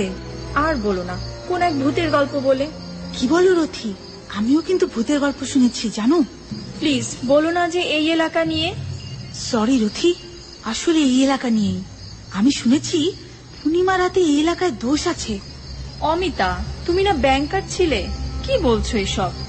শোনো, আমি শামীম আর সবুজকে গল্প করতে শুনেছি। ওরা অবশ্য এটা নিয়ে মজা করছিল। কি শুনলে? পূর্ণিমা রাতে পুকুর থেকে নাকি অশরীরী ডাক আসে, তারপর হাত ধরে নিয়ে যায়। প্লিজ রথি, এগুলো নিয়ে মজা করতে হয় না, ভুলে যেও না আমরা কিন্তু পুকুরের পাশেই আছি। আচ্ছা, তারপর কি হয়? তারপর যে পুকুরের পাশে যায় তাকে সেই ডাক একেবারে গভীরে নিয়ে যায়। যে যায় সে বোঝেও না যে সে মরে যাচ্ছে। দেখো অমিতা, আমরা এখানে অনেকজন, এখানে আলাদা হবার কিছু নেই। তাহলে এই ঘটনা ঘটবে কিভাবে? না না, তুমি তো ব্যাপারটা বোঝোই নাই। কি বুঝি নাই? যখন ডাক আসে তখন একেবারে ভেতর থেকে ডাক আসে, আর যার কানে সেই ডাক পৌঁছায় তার চারপাশে একটা দেয়াল তৈরি হয়ে যায়। তাই তাকে তখন আর কেউ দেখতেই পায় না। সে এভাবে। তোমার কি মনে হয় না ঘটনাগুলো বেশ অলৌকিক? তুমি আসলে বিশ্বাস করছো না, তাই না? বিশ্বাস করছি। এখন চলো ঋতুকে খুঁজে আনি। ও কোথায় গেছে? ভয় পেও না, অন্তত পুকুরের কাছে নয়। বাঁচালে, চলো। অমিতার রথি যখন শালবনের আধো আধারে অশরীরীদের গল্প করছে তখন ধীরে ধীরে আগুনের লেলিহান শিখা কমে আসছে। কয়লায় দম নেই, যে কোনো সময় নিভে যেতে পারে। আর এই বিষয়টা নিয়ে চিন্তায় আছে সবুজ নিজেই, কারণ একমাত্র ও আর শামীম জানে এখন এখান থেকে ফিরে যাবার আর কোনো উপায় নেই। কারণ এই শর্তেই তারা এখানে এসেছে। প্রশাসনের কথা ছিল যাবার পথে রাত হলে সম্পূর্ণ পথের দায় তারা নিতে পারবে না, অতএব রাত্রিটা পার করে গেলেই ভালো। কিন্তু এখন উপায় কি? শামীম আর সবুজ কিছুক্ষণ গালে হাত দিয়ে বসে অপেক্ষা করছে আর ভাবছে, কিন্তু কি করবে ভেবে পাচ্ছে না। তারপর দুজন দুজনের দিকে তাকিয়ে থেকে ঠিক করে যা হবার হবে, এখন বাবা বাঁচা যাক। গাড়ির পেছনে রাখা তাঁবুগুলো বের করে। তাঁবু বিশেষ বড় কিছু নয়, গোল গোল ঢাউস টাইপের তাঁবু এগুলো। ওরা আগে থেকে 5টি তাঁবু ঠিক করে রেখেছিল নিয়ে আসার জন্য। ভাগ্যিস মনে করে গাড়িতে তুলেছিল, নইলে আজ নিজ নিজ স্ত্রীর কাছে সেরকমের ঝাড়ি খেতে হতো। সবুজ আর শামীমকে তাঁবু বের করতে দেখে কাছে আসে ডন আর মেহেদি। ওরাও তাঁবু দেখে অবাক হয়। এই আয়োজনের কথা ওদেরও জানা ছিল না। বিশেষ করে ডনের চোখে তো রাজ্যের কৌতূহল। এই পিকনিকে এসে হচ্ছেটা কি আসলে? কি ব্যাপার? এগুলো কি? তাবু। তাবু কেন? ধর আমরা যদি এখানে থাকি তাহলে তো একসময় ঘুম আসবে। 1 মিনিট, আমরা ফেরত যাচ্ছি না? শোন, এই রাতে ফিরে যাওয়ার আইডিয়া খুব একটা সুবিধার না, বরং থেকে গেলে গল্প গুজবে সূর্য উঠবেই। ক্রেজি! শায়লা আমাকে খুন করে ফেলবে। নাও তো করতে পারে। এই অরণ্যে তোমার জন্য তাবু, হতেও পারে তোমার প্রেমে কাবু। নাও, দিস ইজ সিরিয়াস ম্যান। আমি বলেছি বাসায় ফিরে যাব, আর শায়লা এখানে সবার সাথে অমন প্রিয় না। আই এম শিওর সে খেপবে। আচ্ছা আচ্ছা, আমি রুবিকে বলছি শায়লার সাথে কথা বলতে। ওই দেখ, শায়লা আর রুবি অলরেডি গল্প করছে। সেটা কতক্ষণ? সবুজ, তোমার প্রেম আমাকে ডুবাবে। Relax friend, ডুবাবে। মেহেদি, তুই এমন ভুতুম হয়ে বসে আছিস কেন? না মানে থাকার আইডিয়াটা কারোরই ছিল না, আমরা পরিস্থিতির শিকার। প্লিজ। আরেকটা কথা, আগুন যদি নিভে যায়? জোছনা, নাটক করো? হ্যাঁ, হোক না একটু। 365 দিনের মাঝে যদি একটা দিন নাটক হয় তাহলে তো ভালোই হয়। পুরো বিষয়টা বেশ এড়িয়ে গেল সবুজ, মানে এখানে এসে আটকে যাবার ব্যাপারটা। শামীমের কেন জানি মনে হচ্ছিল থেকে যাবার প্ল্যানটা সবুজের আগে থেকে ছিল। তারপরেও নিজে থেকে না বললে সবুজকে কি করে ধরে সে? যাই হোক, ডন আর মেহেদি মুখ গোমরা করেই রইল। কিছুতেই ব্যাপারটা ওদের হজম হচ্ছে না। আফটার অল ঘরে ফিরে যেতে হবে সবারই। যাই হোক, শামীম আর সবুজ মনোযোগ দিল তাবুতে। তাবু নামাতে গিয়ে দেখে সবুজের পেছনে এক জটলা জোনাকি। বিষয়টা শামীমের খুব পছন্দের, কিন্তু অদ্ভুত একটা ব্যাপার, জোনাকিগুলো এমন করছে কেন? কি রে বাবা, জোছনা কি তাদের চারপাশে আড়াল তৈরি করে দিল নাকি? বেশ মনে হচ্ছে একটা কাঁচের দেয়ালের মাঝে আছে ওরা। শামীম ভাবল, মন্দ কি, চারপাশে আড়াল থাকলে শিয়াল টিয়াল তো আর আসবে না। বরং সবুজের সাথে মিলে আগুনের 4 ধার থেকে 5টা তাঁবু বসিয়ে দিল ওরা দুজন। শায়লার রুবি তো অবাক, এ কি হচ্ছে, মানে ওরা থাকবে নাকি? রুবির চোখে মুখে হাসি ফুটে উঠল। এমন রোমান্টিক রাত কে না চায়। আর বন্ধুরা আছে তাই ভয়ও নেই। কিন্তু সাথে সাথে আবার ওদিকে বিরক্তি ফুটে উঠল শায়লার কপালে। তার 2 চোখ খুঁজছে ডনকে। একটু আগেই তো ডন এখানে ছিল, কোথায় গেল? মেহেদিও নেই, কি আশ্চর্য, গেল কোথায় এই অন্ধকারে? কি হলো শায়লা, এনিথিং রং? না না তো, ভাবছিলাম এখানে থাকা হবে সেটা জানা ছিল না। রাগ করনি তো? না না, রাগ করিনি, তবে একটু অপ্রস্তুত তো বটেই। আরে আর বলো না, মানে সবুজটা না এমনই হুটহাট করে সিদ্ধান্ত নেয়। ওর বন্ধুরা আবার তাতে সায়ও দেয়, আশ্চর্য। তবে হ্যাঁ, তোমাদের আগে থেকে বলে রাখা দরকার ছিল। ইটস ওকে রুবি, প্ল্যানিং এ কিছু ঘাটতি থাকতেই পারে, আর এটা তেমন বড় ঘাটতি নয়। Thank you. তুমি মন খারাপ করে থাকলে কিন্তু আমারও খুব মন খারাপ হতো। এই বোকা মেয়ে, আমি মোটেও রাগ করে নাই। আরেকবার যদি এত ফর্মাল হও তাহলে কিন্তু রাগ করব। আরে বাপরে, আমি হাত তুললাম। আর ফর্মালিটি নয়, আসলে তোমাকে তো আগের থেকে চিনতাম না, তাই একটু ফর্মাল হয়েই যায়। কোনো দরকার নেই ফর্মাল হবার। আগে থেকে চিনতে না তো কি হয়েছে, এখন তো চিনেছো, তাতেই হবে। আচ্ছা রুবি, ঋতু কোথায় গেল বলো তো? তাই তো, ঋতুকে তো দেখছি না। কি আশ্চর্য, এই অন্ধকারে কোথায় গেল? চলো একটু ঘুরে দেখি।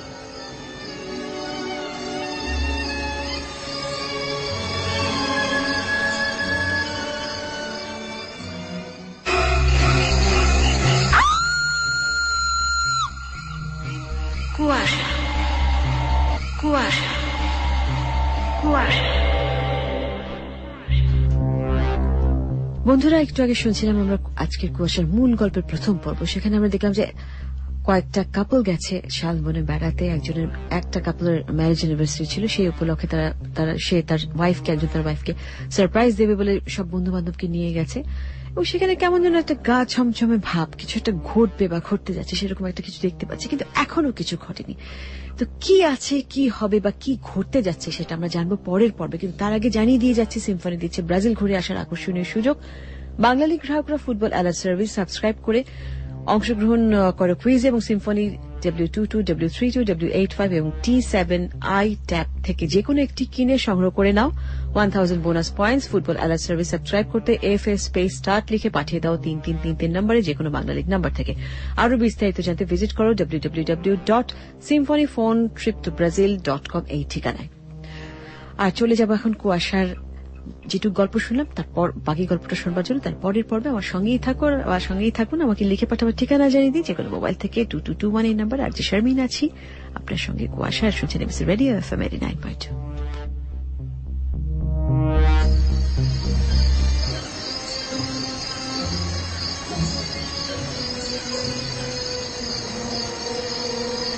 ঋতু বসে আছে সেই গাছের গোড়ায়, মন মেজাজ দুটোই খারাপ। সৌরভের উপেক্ষা আর উদাসীনতা ক্রমেই ওকে আরো ক্লান্ত করে দিচ্ছে। কিছুতেই ঋতু সৌরভকে বুঝতে পারে না। মাঝে মাঝেই তার মনে হয় সৌরভ ঋতুকে একদম পছন্দ করে না, যেন দায়ে পড়ে ঘর করছে। নাহলে বন্ধুর বোর সামনে ওকে এভাবে অপদস্থ কেন করল? ঋতুর কান্না চলে এলো অভিমানে, আর কিছুই ভাবতে পারছে না সে। ওদিকে ঋতুর পেছনে ছায়াটার দিকে খেয়ালই নেই ওর। ছায়াটার মাথায় মুকুটটা ক্রমেই স্পষ্ট হচ্ছে। দূর থেকে মনে হবে মুকুটটা হয়তো ঋতুর মাথাতে, আর সেটা ছায়াই করছে মাটিতে। ছায়াটা ধীরে ধীরে গাঢ় হয়। ঋতু এবার তাকায় ছায়ার দিকে। আরে এ কি? এই ছায়াটা এমন কেন? ঋতু ভয়ে পেছন দিকে ঘুরে তাকাতেও পারে না। কি করে সম্ভব? তার মানে সৌরভের গল্পই সত্যি? ও মাগো, তার মানে ওর পেছনে সেই মস্তকহীন রাজা। ঋতু উঠে দাঁড়ায়। তার হাত পা রীতিমতো কাঁপছে। কপালের পাশ দিয়ে চিকন একটি ঘামের ধারা গাল বেয়ে নেমে পড়ে। ঋতু বুঝতে পারছে আর হয়তো তার পক্ষে দাঁড়িয়ে থাকা সম্ভব নয়। এমনকি চিৎকারও বের হচ্ছে না তার গলা দিয়ে। ঋতুর পেছনে ছায়াটা আরো স্পষ্ট হয়। এবার মাথাটা দেখা যাচ্ছে। এবার নিশ্চয়ই স্পষ্ট হবে সিংহের দেহটা। না, ঋতু আর পারছে না। ওর পৃথিবীটা নড়ে উঠল। আর তখন ঠিক পেছন থেকে এসে জড়িয়ে ধরল তাকে ছায়াটা। ঋতুর মুখ দিয়ে শুধু বের হলো, বাঁচাও!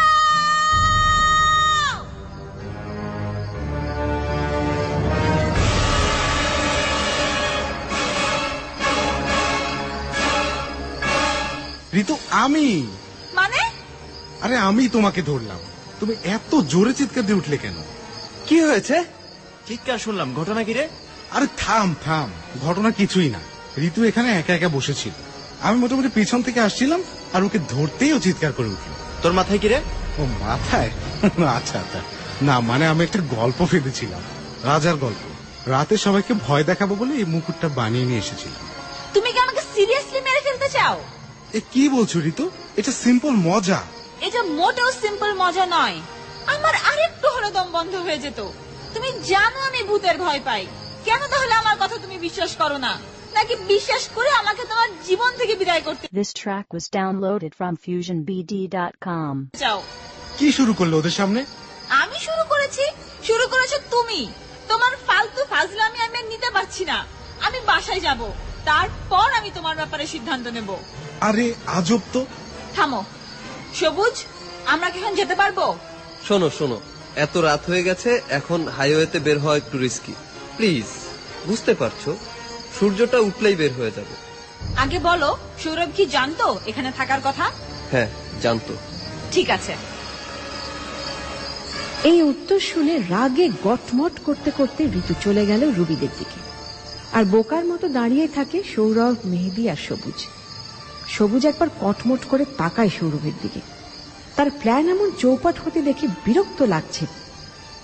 আর সৌরভকে দেখলেও রাগ লাগবে এই রাতে যে কারোর। একে তো ঘোর অন্ধকার, চাঁদ ডুবুডুবু করছে, ওদিকে আগুনও নিভু নিভু। এই সময় ককশিটে তৈরি মুকুট পরা সৌরভকে দেখতে আর যাই হোক মোটেও ফানি মনে হচ্ছে না। এই বন্ধুদের আড্ডায় যখন টক ঝাল মিষ্টি ঘটনাগুলো ঘটে যাচ্ছে, তখনই বনের অন্য প্রান্তে জেগে উঠছে আরো অনেক কিছু। কিছু নড়ছে, কিছু গোঙাচ্ছে, আবার কিছু একটা হাত বাড়াচ্ছে। হাতটা আসছে ওদের দিকে। সবুজ ঘুণাক্ষরে বুঝতে পারছে না ওর রোম্যান্টিক প্ল্যান শেষ পর্যন্ত কোন প্ল্যানকে সার্থক করবে, কোন অশরীরীর চাওয়াকে পূর্ণ করবে, যার সাক্ষী কেউ থাকবে না, এমনকি আকাশের চাঁদটাও না। আরে এই যে ঋতু, কই ছিল এতক্ষণ? তোমাকে খুঁজছিলাম তো আমরা। এই তো এখানেই। বাকিরা কই? বাকিরা আছে। অমিতার একটু টায়ার্ড লাগছিল, তাই তাবুতে গেছে রেস্ট নিতে। আর ওই যে দেখো, রথি আর শামীম কথা বলছে। যাক, তাও ভালো, সবাই কাছাকাছি আছে। কি হয়েছে ঋতু, মন খারাপ? না, মন খারাপ না, এমনি। সৌরভ কোথায়? আছে কোথাও। আরে তোমার হাতে ওটা কি? আমার হাতে? হ্যাঁ তোমার হাতে, এই তো। ও ওই যে গাছের গোড়ায় বসেছিলাম, সেখান থেকে মনে হয় নিয়ে এসেছি। মনে হয় মানে? তুমি জানো না তুমি কি নিয়ে এসেছো? সরি রুবি, আমি খুব আপসেট ছিলাম। সৌরভ আমাকে আবার ভয় দেখিয়েছে। ভয় কি যে আঁকড়ে ধরেছি মনে নেই। দেখি তো জিনিসটা কি। আরে এ তো মজার জিনিস। এখন তো মনে হচ্ছে তোমার সৌরভের গল্পই সঠিক। কি রকম? এই দেখো, এই জিনিসটা একটা পাথরের মতো হলেও খুব লক্ষ্য করবে এতে চেহারা বোঝা যাচ্ছে। মানে? মানে বোকা, এটা কোনো একটা ছোট্ট মূর্তির মাথা। আরে ভয় পেও না, জঙ্গলে এমন হাবিজাবি অনেক কিছু পাওয়া যায়। ওটা ফেলে দাও। কি না কি? তুমিও ভয় পাও নাকি শায়লা? আরে না, কি ঋতু, ফেলে দিব? দাও দাও, তাও তোমাদের সাথে কথা বলে একটু ভালো লাগছে। বসি তাহলে এখানেই, একটু পরে রথেও চলে আসবে। আচ্ছা নাও, ফেলেই দিলাম।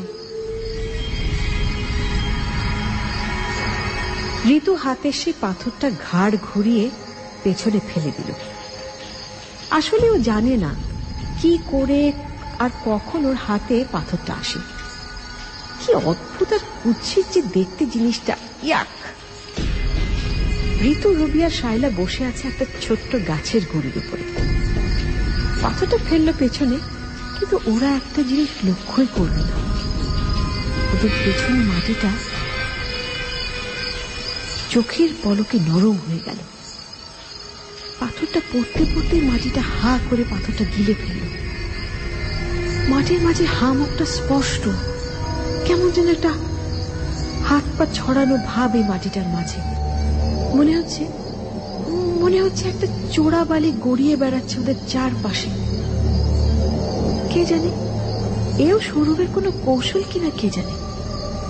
কিন্তু যদি কৌশল না হয়, তাহলে যে পাথরটা এত তাচ্ছিল্য ভরে ফেলে দিল ঋতু, এটা কি তাদের রক্ষা কবচ ছিল, নাকি এই পাথরটাই তাদের দুর্ভাগ্যের বার্তা নিয়ে এলো? সবুজ, আগুন তো নিভে এলো রে, এবার বউরা খেপে যাবে। আরে না, খেপবে না। আমি আসলে একটা কাজ করেছিলাম যেটা আমাদের বাঁচিয়ে দেবে। কি কাজ? শাবল নিয়ে এসেছিলাম। ভেবেছিলাম যদি কিছু খোদাই টোদাই করতে হয়। শাবল দিয়ে কি হবে? তেমন কিছু হবে না, মানে ট্রাই করা যায় আর কি। আলো থাকতে থাকতে আশেপাশ থেকে শুকনো ডালপালা যদি নিয়ে আসি। Not a bad idea. Okay, আমিও যাচ্ছি সাথে। তাহলে বুঝেছিস, বেশি করে ডালপালা কাটা হবে। ওকে চল। কিন্তু তাহলে মেয়েদের সাথে থাকবে কে?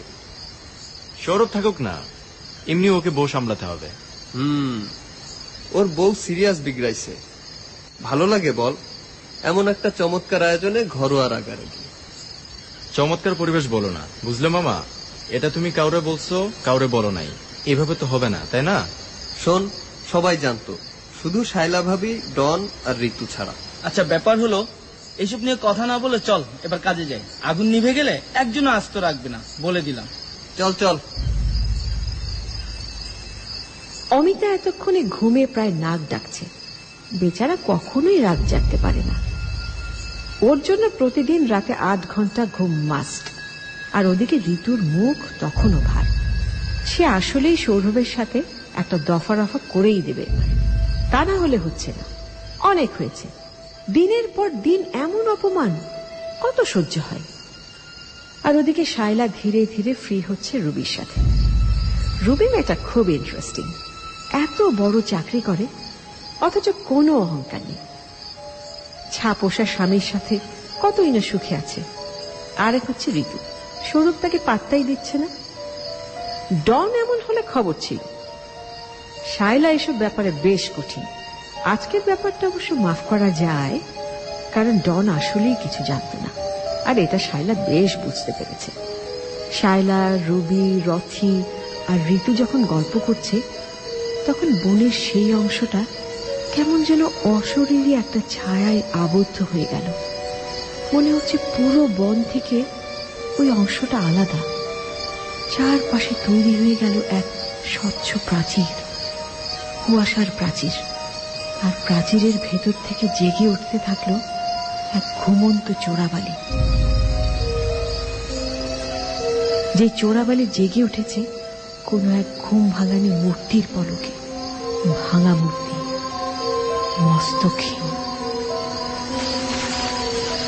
এই লক্ষ্য রাখিস, আমরা যেন বেশি দূরে চলে না আসি, আবার ফিরে যেতে কষ্ট হবে। না, বেশি দূরে আসিনি। ওই যে দেখ, আগুনটা দেখা যাচ্ছে। কিন্তু সবুজ, একটু আগেও এই জায়গাটা থেকে আগুনটা স্পষ্ট মনে হচ্ছিল, এখন কেমন যেন ঘোলাটে লাগছে। আরে বেটা, নিশ্চয়ই কুয়াশার কারণে। বলছে তোকে এ সময় কুয়াশা। আরে বাবা, সামনে দেখ, যত তাড়াতাড়ি কাজ শেষ করতে পারবো তত তাড়াতাড়ি ফিরতে পারবো। এই যে এখানে কিছু মরা ডালপালা আছে। আরে আস্তে কাটিস, কোনো গাছ আবার মেরে ফেলিস না। আরে এটা কি? আরে ওই যে পুকুরটা। কোন যে পুকুরটা? আরে এই জঙ্গলে একটা পুকুর আছে বলিনি? না তো। রাতে কি আর কেউ পুকুরে নামবে? তাই হয়তো বলা হয়নি।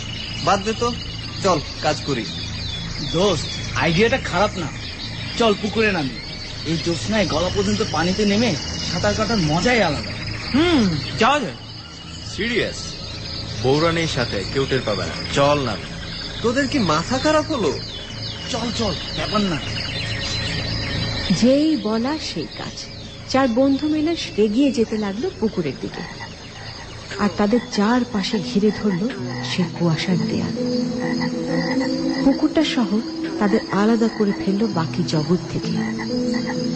কিন্তু আরেকটা লুকোনো জগৎ কিন্তু তখনও জেগে আছে বাকিদের সাথে, সেই চোরাবালি। মুখ হা করা চোরাবালিটা কিন্তু ঠিক পেছনে, আরেকটু পেছনে, এবার আরেকটু। যে কোনো সময় ঋতুকে হা করে খেয়ে ফেলবে। শায়লা ততক্ষণে চলে গেছে তাঁবুতে, আর ঋতু একা বসে উপভোগ করছে চাঁদের আলো, আর রথি আর রবি আলাপ করছে ঋতুর দিকে পেছন ফিরে। চোরাবালিতে এবার হঠাৎ দাঁড়িয়ে যায় একটা সম্পূর্ণ মানুষের মূর্তি। এ কি, এমন কেন? কি করে একটা মূর্তি দাঁড়িয়ে গেল? ঋতু বুঝতেই পারল না তার পেছনে কখন এই কাদা মাটির দানবটা দাঁড়িয়ে গেল। ঋতু যদি একটু খেয়াল করত তাহলে বুঝত দানবটার মুখ থেকে একটা গোঙানির শব্দ আসছে। দানবের হাত দুইটা ঋতুর গলা বরাবর আসে, আরো কাছে আসে। কিছু বুঝে ওঠার আগে ঋতুর গলা বরাবর চেপে বসে হাত দুটো, ঠিক কণ্ঠনালীর উপরে। ঋতুর চোখগুলো বড় বড় হয়ে যায়, সে চিৎকারও করতে পারছে না, অথচ সামনেই রুবি আর রথি। হাত পা ছুটছে ঋতু, প্রাণপণ চেষ্টা করছে নিজেকে ছাড়িয়ে নেয়া। তার চোখটা বের হয়ে আসতে চাচ্ছে কোটর থেকে। যখন ঋতু হাত দুটো সরানোর চেষ্টা করছে তখনই দানবের আঙুলগুলো স্পর্শ করল সে। এক পলকে নিথর হয়ে ঠিক পরপর ঋতুর দেহ। দানবটা ঋতুর দেহকে কাদার মাঝে শুইয়ে দিল, আর পাশে জেগে উঠল সেই মস্তকহীন মূর্তি।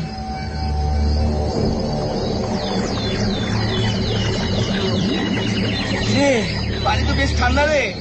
পারে রাতে পানি ঠান্ডা হবে না বুঝি? তাই তো, চল ডুব দি। মাথা খারাপ কেন? প্রবলেম কি?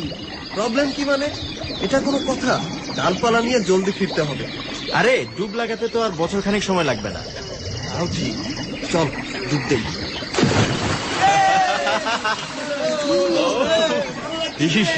Super super! আরে শেষ ছেলেবেলার আনন্দ, তাই না? অনেক। চল দেখি কে কতক্ষণ ডুব দিয়ে থাকতে পারে। চল চল। সবাই মিলে ডুব দিল। সে কি উত্তেজনা! আর সবার আগে পানি থেকে উঠে এলো ডন। না বাবা, এই অন্ধকারে এভাবে পানিতে ডুব দেওয়া কার কম্য না। সবুজের আবার অনেক দম। পুকুরের একেবারে তলিতে চলে গেল প্রায়। সবুজ মনে মনে ভাবছে, যাগ্গে বাবা, ভালোই হলো, পুকুরটা বেশি গভীর নয়। ঠিক সে সময় সবুজের কাঁধে ভারী কিছু চাপ পড়ল। সবুজ পানির মাঝে ঘুরতে চাচ্ছে, পারছে না। কেউ একজন তাকে সর্বশক্তি দিয়ে চেপে ধরেছে তলানির সাথে। সবুজের দম ভালো, কিন্তু সবুজ এবার ভয় পেয়ে গেল। তার মুখ দিয়ে পানি ঝরতে লাগলো।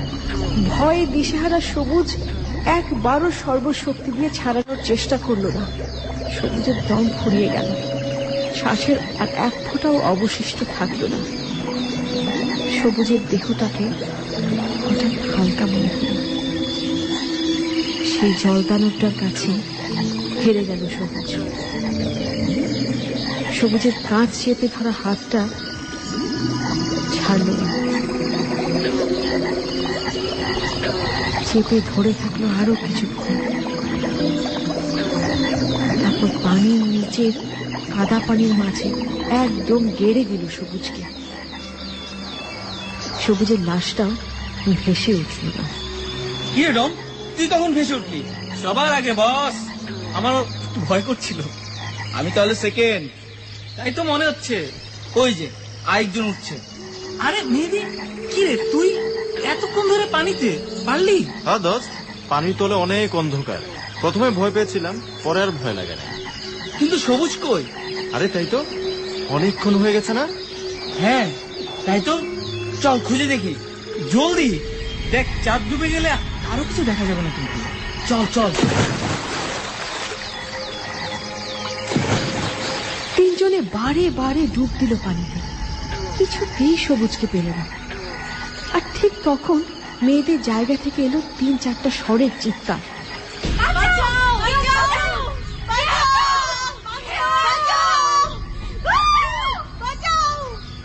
ওরা তিনজন আর কিছু ভাবতে পারল না। এই রাত কোথায় শেষ হবার নয়। সবুজকে না নিয়ে তারা উঠে এলো পুকুর থেকে। মেয়েদের চোখ দিয়ে পানি পড়ছে, কিচ্ছু করার নেই। এই অন্ধকারে তারা কি করবে? ওরা জানেও না তাঁবুর কাছে তাদের জন্য অপেক্ষা করছে আরো একটি লাশ। ওরা যখন তাঁবুর কাছে পৌঁছায়, দেখে রুবি আর রথি কাদা মাটি মাখা চোখ খোলা একটা লাশ নিয়ে জড়িয়ে ধরে বসে আছে। লাশটা ঋতুর। সৌরভ দূরে বসে আছে, মুখে কোনো কথা নেই। অমিতা আর শায়লা বুঝতেই পারছে না কি হলো। তারপর সবার দিকে তাকালো রুবি। ওর চোখ খুঁজলো আরেকজনকে। সবুজ কোথায়? আগে বলো এখানে কি হয়েছে? না, বলো সবুজ কোথায়? তোমাদের শরীর ভেজা কেন? রুবি রুবি, আমরা পুকুরে নেমেছিলাম। কেন কেন পুকুরে নেমেছো? তুমি জানো না এই পুকুরের দোষ আছে? মানে? পূর্ণিমাতে পুকুর মানুষকে খুন করার জন্য মরিয়া হয়ে ওঠে। এসব একদম বাজে কথা। না বাজে না, আমিও শুনেছিলাম। কি হচ্ছে এসব? ঋতুর কি হয়েছে? আমি তো কিছুই বুঝতে পারছি না। আমি বুঝি নাই। আমার গল্প ঋতুর প্রাণ কেড়ে নেবে। প্লিজ আমাকে বলো এখানে কি হচ্ছে, প্লিজ। আমি মাথাহীন রাজার গল্প বলেছিলাম। গল্প সত্যি হয়ে ঋতুর প্রাণ নিল। আমার এখন কি হবে? ঋতুর আত্মা আমাকে কখনো ক্ষমা করবে না। আমি কি করব? মাথা ঠান্ডা কর প্লিজ। চল আমরা এক্ষুনি গাড়ি নিয়ে বের হয়ে যাই, থানায় যাই অ্যাটলিস্ট। আমি কখনোই সবুজকে রেখে যাব না। এখানে আসার প্ল্যান তো সবুজের। আমি যাব না ওকে ছেড়ে, আমি যাব না। শোনো রুবি, আমরা এখন চাইলেও সবুজকে খুঁজতে পারবো না। চলো আমরা যাই, হেল্প নিয়ে আসি। কাদা মাটিতে ঋতু আর পানির মাঝে সবুজকে রেখে ওরা এই রাতে ফিরে চলল থানার দিকে। হাউ মাউ করে কাঁদছে রুবি। পাথর হয়ে গেছে সৌরভ। কি হলো ওদের জীবনে? সবুজ একজন সরকারি কর্মকর্তা। থানায় ওদের বেড়াতে যাওয়ার কথা জানতো সবাই। তাই আলো ফোটার সাথে সাথে তারা বেরিয়ে পড়ল সিএনজি জায়গার উদ্দেশ্যে। ঋতুর লাশটা তখনও কাদায় পড়ে আছে, চোখটা খোলা, অপার বিস্ময় ওর চোখে। ঋতুর দেহটা তুলে নিল অ্যাম্বুলেন্সে। সৌরভ তখনই হারান। শুধু কাদা থেকে ভাঙা মূর্তিটা তুলে নিল সে। বয়ান দিচ্ছে বাকিরা। ওদিকে পানিতে নেমে গেছে অন্য স্কোয়াড। অনেক খোঁজাখুঁজির পর পাওয়া গেল সবুজের দেহ। মাথাটা কাত করা, মাটির মাঝে হাঁটু গেড়ে বসে আছে যেন। ওর বসানোর ভঙ্গি দেখে ঘাবড়ে গেল উদ্ধারকারীরা। কোনো মতে পানি থেকে তুলে আনলো। আর সেই দৃশ্য দেখে জ্ঞান হারালো রবি। থানায় কেস ফাইল হল। পিকনিকে এসে অপঘাতে মৃত্যু এই নামে। আরে স্বামী, এতদিন পর রথি কোথায়? রথি বাসায়। তোমাদের খবর কি? নতুন সংসার? আর বলো না, তোমাদের বন্ধু এত অলস, আহার পারি না ওকে নিয়ে। কি কুক্ষণে যে ওকে বিয়ে করবো ভেবেছিলাম, কি আমাকে গাল দিচ্ছ? জি স্যার, আপনাকে বিয়ে করার ব্যাপারে বলছিলাম। আরে বিয়ের জন্য যে কাঠ খড় আমাকে পোড়াতে হলো সেটা কি? কি বা এমন করলে? গল্প বানানো, ঋতুকে ভয় দেখানো, শেষে গায়ে কাদামাটি মাখা। থাক থাক, দেয়ালেরও কান আছে, চুপ। আর আমার কোনো অবদানই নেই, তাই না? আমি এখনো বুঝি না তুমি কি করে এত তাড়াতাড়ি পানি থেকে কাজটা শেষ করে উঠে এলে। চলে ভূত বলে কথা। তবে হ্যাঁ, অ্যালিবাই ভালো ছিল, প্ল্যানিংও ভালো ছিল। জোস। চলো সে সুবাদে চা হয়ে যাক। অবশ্যই, কেস একেবারে বন্ধ হয়ে গেলে পার্টি হবে। আর তোর সেই ভৌতিক মূর্তিটা কই? ওই যে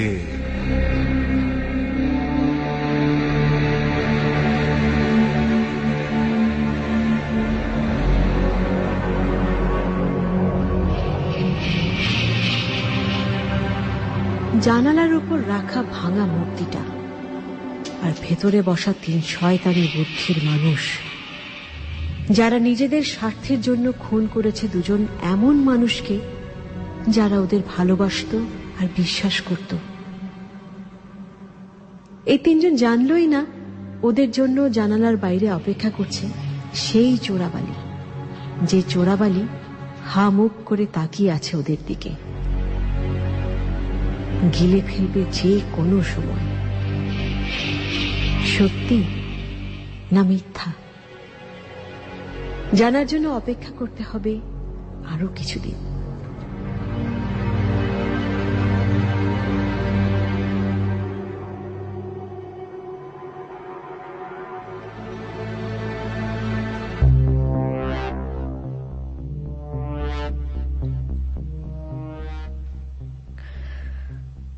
চমৎকার ছিল আজকে কুয়াশার কাহিনী, শেষ হয়ে গেল।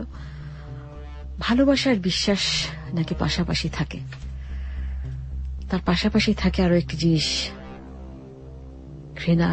ঘৃণা এবং অবিশ্বাস, সেটাও পাশাপাশি থাকে। এবং অবিশ্বাস এবং ঘৃণা যখন খুব প্রকট হয়ে যায় তখনই ঘটতে পারে এমন কোন ঘটনা, খুব নৃশংস কোন ঘটনা, যেটা ঘটে গেছে ঋতু এবং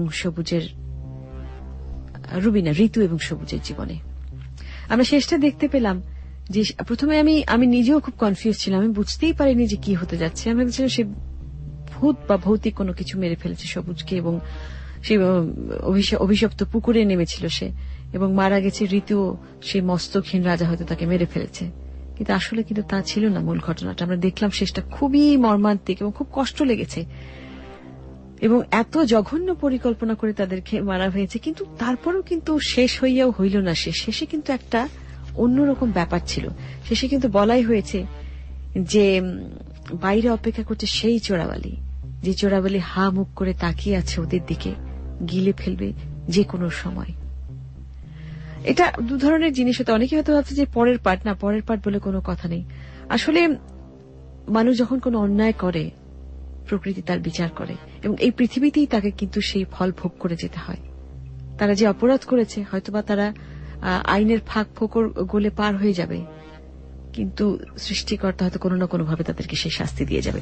তো ঠিক আছে, আমরা ছোট্ট একটা বিরতি নেব রাত 1টা, কিন্তু তার আগে জানিয়ে দিয়ে যাচ্ছি একটি জরুরি খবর। সেটা সিম্ফনি দিচ্ছে ব্রাজিল ঘুরে আসার আকর্ষণীয় সুযোগ। বাংলা লিগ গ্রাহকরা ফুটবল অ্যালার্ট সার্ভিস সাবস্ক্রাইব করে অংশগ্রহণ করুন কুইজ এবং সিম্ফনি W22, W32, W85 এবং T7i ট্যাব থেকে যে কোনো একটি কিনে সংগ্রহ করে নিন 1000 bonus points. Football alert service subscribe করতে FA স্পেস স্টার্ট লিখে পাঠিয়ে দিন 3333 নম্বরে যে কোনো বাংলা লিগ নাম্বার থেকে। আরো বিস্তারিত জানতে ভিজিট করুন www.symphonytriptobrazil.com এই ঠিকানায়। ফিরে আসছি রাত 1টার পর ছোট্ট একটা বিরতি নিয়ে, তারপর আবারও কথা হচ্ছে। সঙ্গেই থাকবেন, লিখে পাঠাবার ঠিকানা যে কোনো মোবাইল থেকে 2221।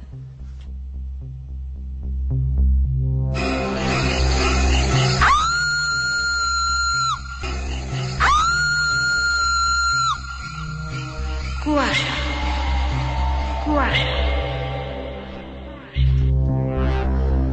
বন্ধুরা, আরো একবার কুয়াশায় আমন্ত্রণ জানাচ্ছি। আমি শারমিন, আর শুনছেন রেডিও FM 89.2।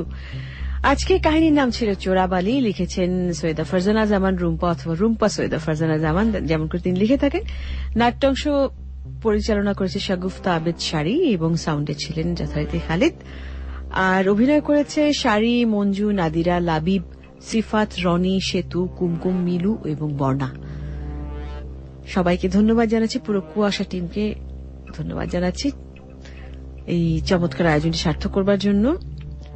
আর অনেকে লিখেছেন, আমি যেটা প্রতিবারই করে থাকি, আজকে ভেবেছিলাম শুরুতে যারা লিখেছেন তাদেরটা আগে বলবো। তো যেহেতু ঘটনাটা মাত্র একটু আগে শেষ হয়েছে, অনেকের অনেক প্রশ্ন আছে, অনেক কিছু বলতে চেয়েছেন।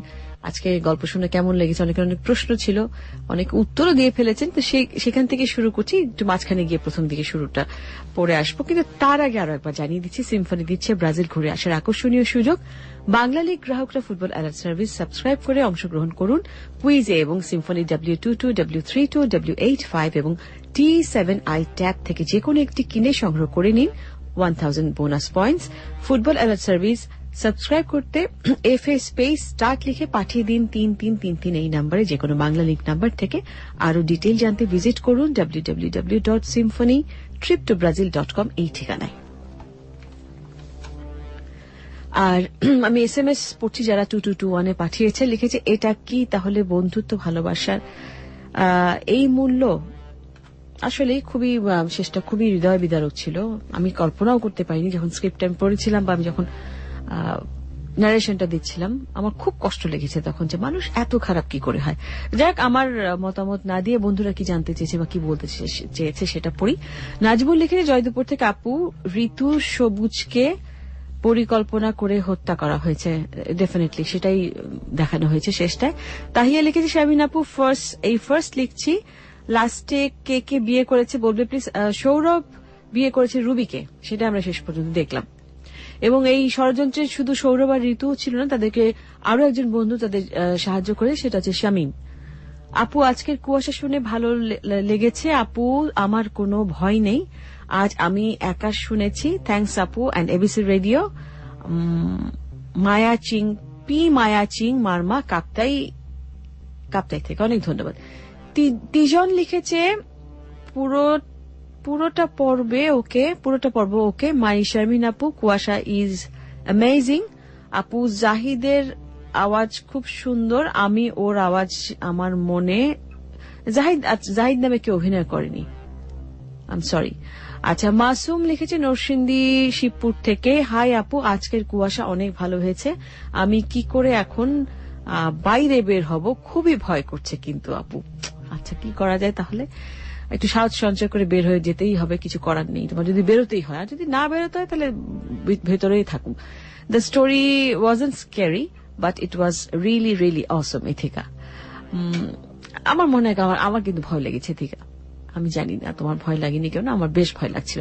ফাহিম লিখেছে ঢাকা থেকে, আমি একটা কবিতা বলছি প্লিজ পড়বেন। লাল শাক পাতা শাক ডাটা শাক, যত পাতা তত। আচ্ছা, এটা একটা কথা হলো, পয়লা বৈশাখের SMS এখন ঠাট্টা করার একটা মাত্রা থাকা উচিত। শাকিল লিখেছে ময়মনসিংহ থেকে, ABC is the best FM radio, we want a tower ABC here. কেমন ইংরেজি আমি জানি না, কোথায় ময়মনসিংহে। আচ্ছা, এটা বাংলায় লিখলে হয় শাকিল। আমরা সবাই বাঙালি, আমরা বাংলায় কথা বলতে, মাতৃভাষায় কথা বলতে যতটা স্বাচ্ছন্দ্য বোধ করি, অন্য ভাষায় নিশ্চয়ই ততটা নয়, এবং সঠিকও হয় না অনেক সময়। তো সেই ক্ষেত্রে আপনি ভুল লিখে পাঠালে আপনি যতটা অপদস্থ হচ্ছেন তার চেয়ে বেশি অপদস্থ হচ্ছে কিন্তু আমি ভুলটা পড়ে। এত তাড়াতাড়ি করে সঠিক করে পড়বার সময়ও কিন্তু আমার হাতে থাকে না। ঠিক আছে। আচ্ছা, রাজারবাগ থেকে মুনিয়া লিখেছে, আপু আজকের গল্পটা খুব ভালো হয়েছে। শুভ এটাকে লিখেছে শুভ। আচ্ছা, শারমিন ভয় লাগেনি, তুমি খুব ওকে, আর ভালো করে লিখলে ভালো হতো। আকাশ লিখেছে মুগদাপাড়া থেকে, এ কেমন প্রেম, এটা কেমন জীবন। মাসুম এটা পড়ছে। স্বর্ণা লিখেছেন কল্যাণপুর থেকে, আপি আমি লাস্টে শুনিনি, কারা ওদের মারলো এবার একটু বলবেন। ওদেরকে মেরেছে আসলে সৌরভ আর রুবির মধ্যে একটা সম্পর্ক ছিল, তাদের মধ্যে পরকীয়া সম্পর্ক ছিল, এবং তাদের মধ্যে যেহেতু একটা প্রেম ছিল, তারা বিয়ে করতে পারছিল না, কারণ দুজনেই বিবাহিত ছিল। সেই ক্ষেত্রে সৌরভ এবং রুবি তারা ষড়যন্ত্র করেছিল যে সবুজকে মেরে ফেলবে এবং ঋতুকে মেরে ফেলবে, অর্থাৎ সৌরভের স্ত্রী ঋতু এবং রুবির স্বামী হচ্ছে সবুজ, এবং তাদের এই খুনের তাদের যে খুন করার যে পরিকল্পনা করা হচ্ছে সেখানে তাদেরকে আরো একজন তাদের বন্ধু সহযোগিতা করেছিল, তার নাম ছিল শামীম। জাহিদ লিখেছে হালিশহর থেকে কুয়াশা খুব ভালো লাগলো। আচ্ছা, বিথি লিখেছে সায়দাবাদ থেকে আপু আমার একটা মেসেজও পড়েন না কেন। কুয়াশা I want to know who are the murderer behind the story. আচ্ছা, হু আর দ্য মার্ডারার্স হবে, ওকে, আমি বলে দিলাম, একটু আগে নিশ্চয়ই শুনে ফেলেছেন। মিঠু লিখেছে নারায়ণগঞ্জ থেকে কি শুনাইলা শারমিন আপু, কুয়াশার জন্য পারফেক্ট একটা গল্প, তোমাকে অনেক থ্যাঙ্কস। অবশ্যই, কিন্তু মূল ধন্যবাদ যাকে জানাতে সেটা হচ্ছে আমাদের যে গল্পটি লিখেছেন সৈয়দা ফারজানা জামান রুম্পাকে, এবং সেই সাথে পুরো কুয়াশার টিমকে, বিশেষ করে নাট্যাংশ পরিচালনা করেছেন শাগুফতা আবেদ শাড়ি এবং সাউন্ড এডিটর খালিদকে, এবং যারা অভিনয় করেছেন আরো একবার বলি শাড়ি, মঞ্জু, নাদিরা, লাবিব, সিফাত, রনি, সেতু, কুমকুম, মিলু, বর্ণা, সবাই প্রাপ্য ধন্যবাদ। নিশি লিখেছে কেরানীগঞ্জ থেকে গল্পটা অনেক মর্মান্তিক ছিল। রাইট। হ্যালো আপু, আমি কুয়াশার মূল গল্প বর্ণনা করার কারণেই যেন গল্পটা এত বেশি বেশি ভালো লাগে। শাকিল রানা, কাজীপাড়া, অনেক ধন্যবাদ আপু। সালাম, আমি মারিয়াম, অনেক দিন পর SMS করলাম। রুবি আর সৌরভ ওরা নিজেদের স্বার্থ হাসিলের জন্য ওদের খুন করেছে। রাইট। শারমিন আপু, আজকের কুয়াশা খুব ভয় লেগেছে, আবার ভালো লেগেছে। MD রুবেল, বাদশাহ, বাবলু, নিউ মার্কেট, চিটাগং থেকে। হ্যালো শারমিন আপু, হাউ আর ইউ? আমি সুজন খান, গাজীপুরের মানুয়া থেকে। আজকের কুয়াশা অসম হয়েছে, আমি একটুও ভয় পাইনি আপু, প্লিজ SMS-টা পড়ো। শারমিন আপু, এই ফার্স্ট দেখছি, লাস্টে কে বিয়ে করেছে বলবে প্লিজ। লাস্টে রুবি এবং সৌরভ বিয়ে করেছে। আমি খুব ভয়ে পাচ্ছি এখন। আলম মিরপুর 7 থেকে। এটা কি তাহলে বন্ধুত্ব? নাম পাঠায়নি। আকবর লিখেছে চিটাগং থেকে, শারমিন আপু পার্ট 3 হলে আজকে কুয়াশাটা আরো অসম হতো। পার্ট 3 হলে অসম হতো। গল্পের তো আসলে কাহিনী এত তো সঠিক, মানে সময় একেবারে নির্ধারণ করে এতটুকু সময় মতোই হবে সেটা তো বলা যায় না। স্ক্রিপ্ট যতটুকু থাকে, আজকে এটা আপনি একটার মধ্যে শেষ হয়েছে। সাধারণত আমাদের একটা 10-15 পর্যন্ত অনেক সময় গল্প বড় হলে থাকে, তো কতদিন একদিন একটু ছোট হলো, গল্পটা তো চমৎকার ছিল, সেটাই হচ্ছে আসল কথা। সুজন লিখেছে ধানমন্ডি নিমতলা থেকে, শারমিন আপু আজকের কুয়াশা শুনে ভয় পাইনি, খেতে যেতে পারছি না, এখন আমি কি করব। প্রিন্স মাহমুদ লিখেছে কোথায়, গণভবন থেকে, আপনি জোস স্টোরি, ধন্যবাদ। জেরিন লিখেছে আপু রুবিও কি প্ল্যান করেছিল? ডেফিনেটলি, সে তো অবশ্যই জানতো, কারণ সে বললো না যে কেসটা ক্লোজ হয়ে গেলে একটা পার্টি দেবে। আজকে স্টোরিটা দারুণ ছিল, বাট ফিনিশিংটা বুঝলাম না। তাহলে আবার আমাকে শুরু থেকে এখন আর আমি বলতে পারবো না। সুতরাং কালকে সংগ্রহশালা ABC radio BD.FM log in করে সংগ্রহশালায় গিয়ে সেখান থেকে ডাউনলোড করে শুনে নিতে হবে। আমি খুব সহজ একটা গল্প ছিল, এটা না বুঝতে পারার কোন কারণ নেই, কারণ শেষটা আমরা সব বলে দিয়েছি যে কি হয়েছিল। জয়া লিখেছে তোমার ভয়েসটা অনেক সুইট, আমি তোমার মতো আরজে হতে চাই। অনেক ধন্যবাদ জয়া। আর বৃষ্টি লিখেছে, এটা কি রাজারবাগ থেকে, ভয় আমার দম বন্ধ হয়ে আসছে। আচ্ছা, এগুলো শুরুর দিকে এসছে, মানে গল্প চলাকালীন। আমি খুব ভয় পাচ্ছি এখন। এটা আরেকবার আরো একটা কথা অনেকবার লিখে পাঠিয়েছেন আপনি।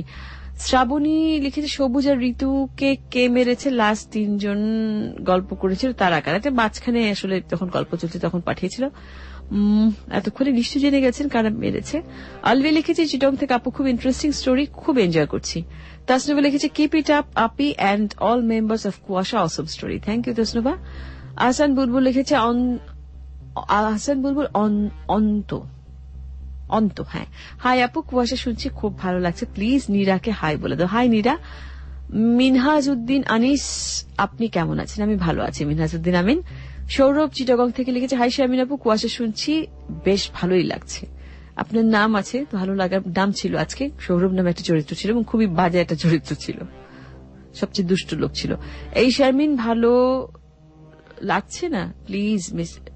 আচ্ছা, কেন ভালো লাগছে সেটা কিন্তু লিখে পাঠাননি, ভয় লাগছে কিনা সেটাও লিখেননি। নাজমুল সাকিব গাজীপুর থেকে লিখেছে গল্পটি একটি মার্ডার কাহিনী। হ্যাঁ। মিঠু নারায়ণগঞ্জ থেকে, কি শোনাইলে? আচ্ছা শারমিন আপু এটা আরেকবার পাঠিয়েছিলেন। রাহুল হাতিয়া নোয়াখালী, আপু ফার্স্ট স্টোরিটা খুব ভালো লেগেছে, সেকেন্ড স্টোরিটা ভয় লাগছে। ফার্স্ট স্টোরি আসলে কোনটা সত্যজিতের গল্পটা যেটা প্রথম আওয়ারে ছিল? রুবেল চিটাগং আগ্রাবাদ থেকে শামিন আপু, আসসালামু আলাইকুম, কেমন আছেন? ওয়ালাইকুম আসসালাম, আমি ভালো আছি রুবেল। বাবু লিখেছে, শামিন আপু সব দোষ সৌরভের, কুয়াশার টিমকে ধন্যবাদ। মুক্তা রায় আজিমপুর থেকে লিখেছে, আমি আর আমার স্টুডেন্ট প্রশান্ত প্রতি সোমবার ওয়েট করি শোটার জন্য। আপু আমি তো অভিনয় করতে চাই, সেক্ষেত্রে আপনাকে এবিসি রেডিওর সঙ্গে যোগাযোগ করতে হবে, আমাদের সঙ্গে যোগাযোগ করতে হবে, আপনার ভয়েস টেস্ট নেওয়া হবে, আপনি অভিনয় করতে পারেন কিনা সেটা দেখা হবে, আপনি কতটা পারদর্শী। যদি আপনি সেই ছোট্ট পরীক্ষায় পাশ করে যান, নিশ্চয়ই আপনাকে সুযোগ দেওয়া হবে, আমি কথা দিচ্ছি। ঢাকা থেকে রাব্বি লিখেছে, শামিন আপু কেমন আছো? আমার বন্ধু রাতুলকে হাই বলে দাও প্লিজ। রাতুল, হাই রাতুল। আর মাইমুনা লিখেছে, অনেক ভয় করছে। জয় চিটাগং থেকে, হাই আই এম অ্যাফ্রেড। আচ্ছা, মহিম লিখেছে, খুবই রোমাঞ্চকর লাগছে গল্পটা, ধন্যবাদ। বৃষ্টি লিখেছে, আপু আমি যে বিল্ডিং এ থাকি সেই বিল্ডিংটা হন্টেড। আচ্ছা, ঠিকানাটা দাও, আমরা একটু সেখানে রেকি করে আসি। আর এটাকে লিখেছে কুমিল্লা থেকে শারমিন আপু, হাউ আর ইউ? অনেকদিন পর তোমাকে শুনছি, কারণ আমার এক্সাম ছিল। মৌসুমী শাখারি বাজার থেকে, হ্যালো শারমিন আপু, হাউ আর ইউ? আমার কুয়াশা শুনতে খুব ভালো লাগে, কুয়াশার পুরো টিমকে ধন্যবাদ। অনেক ধন্যবাদ লিখবার জন্য মৌসুমী। আর ভূত বলে কোনো কিছু আছে, বিজ্ঞানীর দ্বারা প্রমাণিত। Alam Titumir college, zoology department. কিছুই বুঝলাম না আমি কথাটার। আপু টাউনের ভূত বেশি খারাপ না ভিলেজের ভূত বেশি খারাপ? এটা তো আমি বলতে পারবো না। এটা তুমি টাউনে থাকলে যদি ভূত দেখে থাকো আর গ্রামে গিয়ে যদি ভূত দেখে থাকো, দুটোর সাথে কম্পেয়ার করে তারপরে আমাকে লিখে জানিও। আমার কোনো আইডিয়া নেই এই ব্যাপারে। আচ্ছা,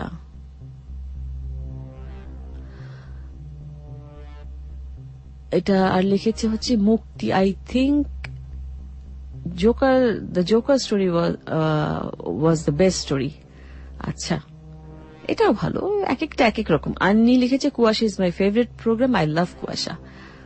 রাশেদুল মেঘনা কুমিল্লা থেকে, হাই আপু, how about you? I love your sweet voice, I also love Kuasha. আপু আজকের গল্পটা কি খুব ভয়ঙ্কর হবে? এটা বেশ আগে লিখেছেন, এতক্ষণে বুঝতে পেরেছেন কি হয়েছে, ভয়ঙ্কর নাকি ভয়াবহ?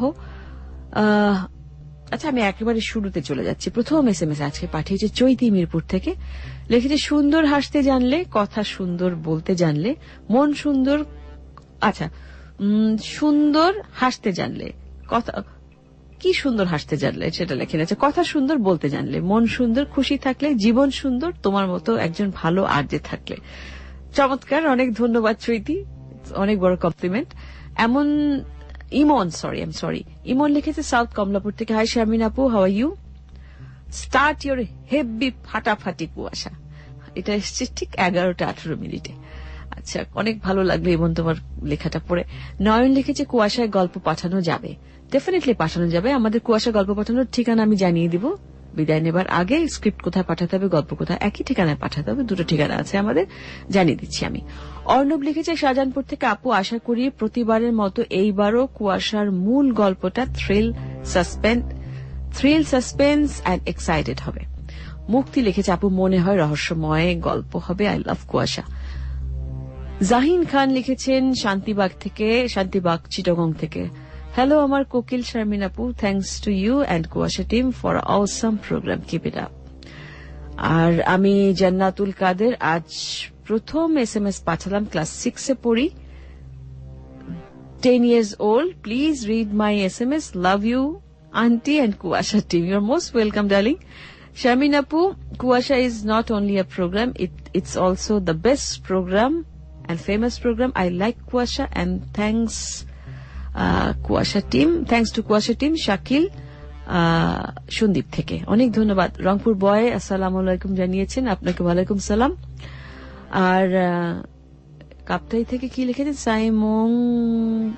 সাইমং মার্মা লিখেছেন, হাই ভাইয়া না, আমি আমার গার্লফ্রেন্ড মারিসিনুকে খুব মিস করছি। আচ্ছা, আলিনুর শাহজাহানপুর থেকে, শারমিন আপু আই লাভ কুয়াশা লিখেছেন। শারমিন আপু, আমি কুয়াশা প্রতিদিন শুনি কুয়াশা প্রতিদিন কি করে? কুয়াশা তো প্রতিদিন হয় না, কুয়াশা তো প্রতি সোমবার হয়, প্রতি সপ্তাহে সোমবার রাতে হয়। মাসুম নরসিংদী থেকে শিবপুর থেকে লিখেছে, হাই আপু, আমি তোমার সাথে আছি। এগুলো সব শুরুর দিকে আসা। শৈবাল সাহা নরসিংদী থেকে লিখেছেন, আমি কিছুই পড়তে পারছি না, সো সরি, আপনি কি লিখেছেন বোঝাই যাচ্ছে না। আর তানবীর লিখেছে, আপু ভয় লাগছে। আই লাভ কুয়াশা। রাকিব হোসেন হৃদয় গাজীপুর থেকে। নাহিদ লিখেছে, যমুনা থেকে, গল্পটা কি শহর কেন্দ্রিক হবে? গল্পটা শহর কেন্দ্রিক না, একেবারে গ্রাম কেন্দ্রিক না, বন কেন্দ্রিক, শাল বন কেন্দ্রিক ছিল আজকের গল্পটা। জ্যোতি লিখেছে আজিমপুর থেকে, হাই আপি, কেমন আছো? তাড়াতাড়ি শুরু করো প্লিজ, খুবই ভয় করছে। আল মামুন লিখেছেন চাপাই নবাবগঞ্জ থেকে, এই অনুষ্ঠান শুনতে পাই না, তাই ব্যবস্থা নিতে অনুরোধ করছি। আর এত কষ্ট মেনে নেওয়া যায় না গানটি বাজিয়ে দিয়ে। আপনি বুঝতেই পারছেন আসলে শুনতে পাচ্ছেন, আপনি বুঝতে পারছেন আমরা কোন আয়োজনে আছি। মিনহাস কাজীপাড়া থেকে লিখেছে, I am 14 years old, can I listen to Kuasha? It depends. তোমার বাড়ি থেকে যদি তোমাকে অ্যালাউ করে, বিশেষ করে এত রাতে, তুমি নিশ্চয়ই স্টুডেন্ট, তাহলে তুমি নিশ্চয়ই শুনতে পারো, কিন্তু সেই ক্ষেত্রে তোমাকে বাড়ি থেকে অনুমতি নিতে হবে। আজিজুল লিখেছে ব্রাজিলের, আচ্ছা এখন আর ব্রাজিল আর ইসের কথা আমি এখানে পড়তে চাচ্ছি না। সাগর লিখেছে ধানবাড়ি থেকে, আপু শুনছি এবং সবসময় শুনছি। স্টয়ক বয় রাফি লিখেছে, হাই শারমিন আপু, কুয়াশা শুনতে এসে পড়েছি। আব্দুল্লাহ লিখেছে, কুয়াশায় কোনো নকল কাহিনী শুনতে চাই না। গত পর্বে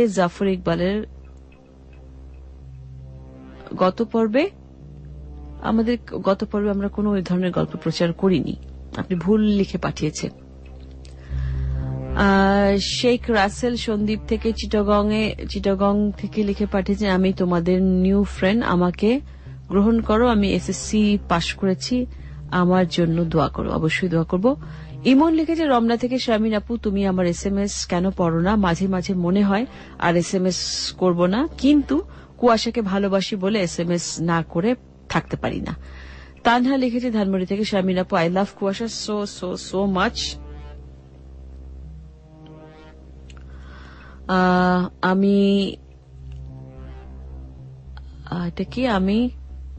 আচ্ছা কি নাম লিখেছ? আরশাদ নাকি? সাবার থেকে, আপু আমার এসএমএসটা কেন পড়েন? নামটাই তো পড়তে পারলাম নাকি। Dreamy girl Juthi from Aganagar, কোথায়, কেরানীগঞ্জ থেকে। আচ্ছা আপু, আমি তোমাদের নতুন বন্ধু, কুয়াশা শুনে অনেক ভালো লাগছে, বাট আমি ভয় পাচ্ছি না। মোহাম্মদ আলী জিন্না কক্সবাজার থেকে, হ্যালো আপু, হাউ আর ইউ? আজকে তোমাকে শোনার অপেক্ষায় ছিলাম, তোমাকে শুনতে খুব ভালো লাগছে, ধন্যবাদ। আর আসাদ লিখেছে ধোলাইপাড় থেকে, নতুন বন্ধু, স্বাগত। নোভা লিখেছে, আপু আজকে কুয়াশা শুনতে পারছি না, আমার এক্সাম চলছে, অনেক পড়া, 23 জুন থেকে আবার শুনবো, আমার জন্য দোয়া করো আপু, ভালো থেকো। তুমিও ভালো থেকো, খুব ভালো পরীক্ষা দাও। আর লিখেছে ফাহিম ঢাকা থেকে, আমি একটা কবিতা বলছে, সেটা সেই পয়লা বৈশাখের কবিতা, আবারও লিখে পাঠিয়েছে। রিফাত গাজীপুর থেকে, hi Sharmin, I love Prem Rog and Kuasha. Thank you so much Rifat. HR Sohel লিখেছে হালিশহর থেকে, Sharmin Apu, first story was very very nice. Thanks Sharmin Apu and Kuasha team. You're most welcome. Afsar লিখেছে, আপু মূল পর্বের আগের গল্পের নামগুলো সবসময়, আচ্ছা এইটা কিন্তু ঠিক না আফসার, এই ধরনের কথা লেখা, আমি পুরো লেখাটা আমি পড়লাম না, খুব অবজেকশনাবল কথা আপনি লিখেছেন। নামের ক্ষেত্রে কি হলো না হলো এটা তো খুবই খারাপ কথা, তাই না? নামটা তো যার যার রাখা, এগুলো দিস ইজ রিয়েলি ব্যাড। এই ধরনের এসএমএস আমরা এক্সপেক্ট করি না, ঠিক আছে? আর রেডিও FM 89.2 মোহাম্মদ শাহাদাত শুধু এটুকুই লিখেছেন। আচ্ছা, তাও ধন্যবাদ আপনাকে লিখবার জন্য। আর শিয়াম লিখেছে নারায়ণগঞ্জ থেকে, লাইট নিভিয়ে কুয়াশা শুনছি, খুব ভয় করছে, প্লিজ আপু এসএমএসটা পড়ো। আর সৌমিক গোপীবাগ থেকে, শারমিন আপু today is my birthday, please wish me, Kuasha is awesome. Happy birthday Soumik. এটা কি শাহালামা নাকি শাহালম, হোয়াটএভার, যেটা লিখেছেন সেটা পড়লাম। হাই আপু, আজকের গল্পটা কি কে নিয়ে, তাই না? এটা কি লিখেছেন? ধন্যবাদ এবিসি রেডিও সকলকে। ঠিক আছে। সঞ্জিত, অমৃতা, তাইফুল, প্রফুল্ল, সিরাজগঞ্জ থেকে আই লাভ শারমিন আপু ও কুয়াশা টিম। আজকের কুয়াশা অন্যরকম মজা লাগছে। ফাহিম টঙ্গী থেকে শারমিন আপু, এখন থেকে কি সব সময় লেখকদের গল্পই পড়া হবে, লিসেনারদের গল্প কি পড়া হবে না? কেন, গত সপ্তাহে লিসেনারদের গল্প পড়া হয়েছে, গত সপ্তাহে লিসেনারদের গল্পই ছিল। আমি 3 সপ্তাহ আগে একটা ইমেল পাঠিয়েছিলাম। আচ্ছা, একটা কথা বলে রাখছি এই ক্ষেত্রে, যে গল্প পাঠালে যে সেটা আমরা পড়বো সেটা কিন্তু না। গল্প যদি বাছাই করে সেটা পড়ার মতো হয়, পড়ার উপযুক্ত, তাহলে আমরা সেটা পড়বো। হয়তো পাঠিয়েছিলেন কোনো কারণে, হয়তো সেটা আমাদের যে আয়োজন বা কুয়াশার যে আয়োজনে যেরকম ধরনের গল্প পড়া সেটার সঙ্গে তো ম্যাচ করেনি, তাই পড়া হয়নি। I am so sorry. আপনি আবার পাঠান, তাহলে পড়া হবে। এবং অবশ্যই যদি আপনি কোনো অন্য কারোর গল্প বা কারোর থেকে গল্প, বিদেশি গল্প অবলম্বন লিখে থাকেন, সেই ক্ষেত্রে আপনাকে নাম উল্লেখ করতে হবে আপনি কার গল্প লিখে পাঠাচ্ছেন, প্লিজ। আর জুয়েল লিখেছেন, হ্যালো শারমিন আপু, তুমি কেমন আছো? আমি ভালো আছি জুয়েল। এনামুল লিখেছেন ভৈরব রসুলপুর থেকে, কেমন আছি শারমিন আপু? আমি কুয়াশা খুবই ভালোবাসি, আমি খুব ভয় পাচ্ছি, আমাকে সাহস দেন। প্রিয়া লিখেছে ঢাকা থেকে, first story was Assam, waiting eagerly for main story. এগুলো শুরুর দিকে এসেছিল, আমি পড়ে দিচ্ছি কারণ পড়া হয়নি তাই। বিপ্লব লিখেছে গাজীপুর থেকে, আপু গল্পের লাস্ট কথা শুনে হার্টবিট বেড়ে গেছে। মানিক লিখেছেন টঙ্গী বাড়ি থেকে, শারমিন আপু আমি তোমার বন্ধু হতে চাই। এই তো আমার বন্ধু, আমার আয়োজন শোনার সঙ্গে সঙ্গেই যারা আমার সঙ্গে থাকেন বা লিখে পাঠান, আমার সঙ্গে সবার বন্ধুত্ব হয়ে যায়, সবাই আমার বন্ধু হয়ে যায়। ভেরি গুড স্টেশন লিখে পাঠিয়েছেন এক বন্ধু, নাম পাঠান, এই জন্য এবিসি রেডিও 1 নম্বর। আচ্ছা, রাশিদুল লিখেছেন মেঘনা কুমিল্লা থেকে, হাই আপু, হাই, আজ এটা খেলে আজাস মুগ্ধাপাড়া, কুয়াশা is the best show, I love কুয়াশা, ধন্যবাদ। আর রাজকন্যা রাজপ্রাসাদ থেকে লিখেছে, হাই আপি, তোমাকে শুনতে খুব ভালো লাগছে, অনেকদিন পর বোধহয় লিখেছে তুমি আমাকে, রাজপ্রাসাদ থেকে রাজকন্যা, আগে প্রায় তোমার SMS পেতাম। এনিওয়ে, আবার জয়েন করবার জন্য অনেক ধন্যবাদ আমার শোতে। মুক্তি লিখেছে আই থিঙ্ক, আচ্ছা তুমি জোকারের কথা আবার লিখেছ। মাসুম নরসিংদী থেকে, শিবপুর থেকে, আপু তোমার সাথে আছি, কুয়াশার ফার্স্ট গল্পটা অনেক অনেক ভালো হয়েছে। তো ঠিক আছে, আজকে SMS দেখি আরো যদি এসে থাকে তাহলে আমি আবার পড়ে দিচ্ছি। সজীব যাত্রাবাড়ি থেকে লিখে, শারমিন আপু আমি কুয়াশা মিস করে ফেলেছি, আমাকে একটু বকেন। না, বকা দেব না, তুমি আবার শুনতে পারো। কুয়াশা কালকে সকালের মধ্যে তুমি পেয়ে যাবে, ABC radio BD.FM A log in করে আমাদের যে সংগ্রহশালা আছে সেখানে গিয়ে তুমি কুয়াশার এপিসোডটা পেয়ে যাবে। ফয়সাল চিটাগং থেকে, চিটাগং বউবাজার থেকে লিখে পাঠিয়েছে, আপু রিয়েল মার্ডার কেস হলে আরো ভালো হবে। হ্যাঁ, সামনেই আসছে রিয়েল মার্ডার কেস, খুবই সেন্সুয়াস একটি মার্ডার কেস নিয়ে আমরা আসছি, অপেক্ষায় থাকো, প্রমো শুনতে পাবে। কিন্তু একটু সময় লাগে মার্ডার কেস গল্প আকারে বা কাহিনী আকারে তৈরি করতে, কারণ অনেক খাটনি আছে, অনেক কিছু বিয়ে করতে হয়, অনেক প্রচুর কি বলবো, অনেক ঝামেলা মানে অনেক লেখাপড়া, বহু কিছু জোগাড় যন্ত্র করতে হয়, অনেক কিছু। বৃষ্টি লিখেছে, তোমার পেছনে দেখো চোরাবালি হা করে আছে। আমার পেছনে চোরাবালি হা করে আছে বলে কোনো লাভ নেই, আমি ভয় পাবো না।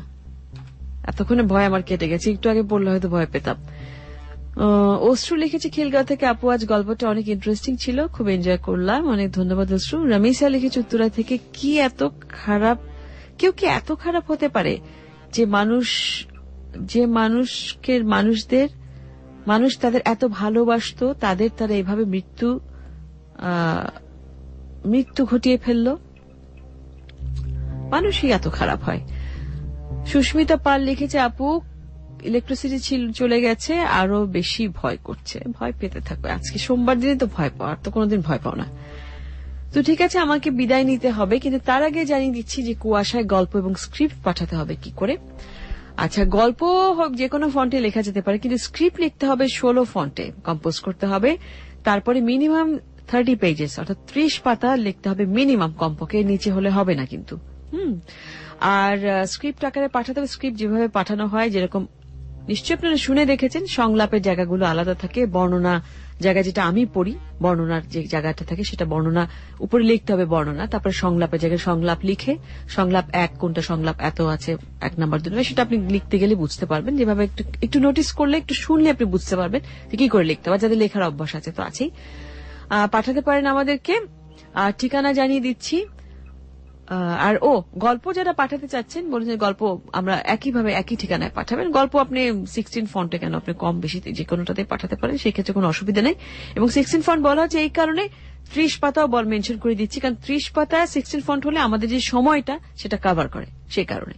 তো এখন জানিয়ে দিচ্ছি কুয়াশায় গল্প এবং স্ক্রিপ্ট পাঠাবার ঠিকানা দুটো ঠিকানা রয়েছে আমাদের। একটা ইমেল আইডি আছে, একটা এবিসি রেডিওর মেইল অ্যাড্রেস আছে, সেখানে আপনারা পাঠাতে পারেন। ইমেল অ্যাড্রেসটা জানিয়ে দিচ্ছি প্রথমে, kuashafm8920@gmail.com। আবারও বলছি, লিখে নিন, kuashafm8920@gmail.com। এখানে ইমেল করে পাঠাতে পারেন ইমেলের মাধ্যমে, অথবা এবিসি রেডিওর ঠিকানায় আপনি এসে পৌঁছে দিয়ে যেতে পারেন, অথবা পোস্ট করে পাঠিয়ে দিতে পারেন। আমি এবিসির ঠিকানা বলে দিচ্ছি, আপনি লিখে নিন।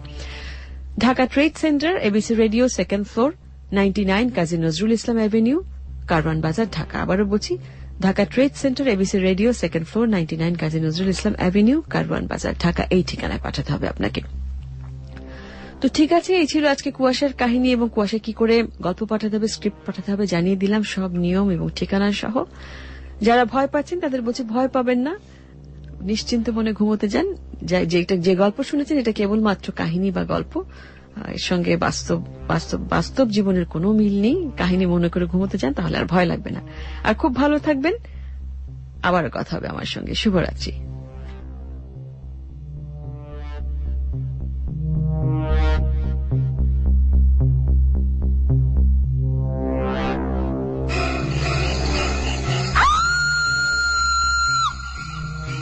কুয়াশা, কুয়াশা,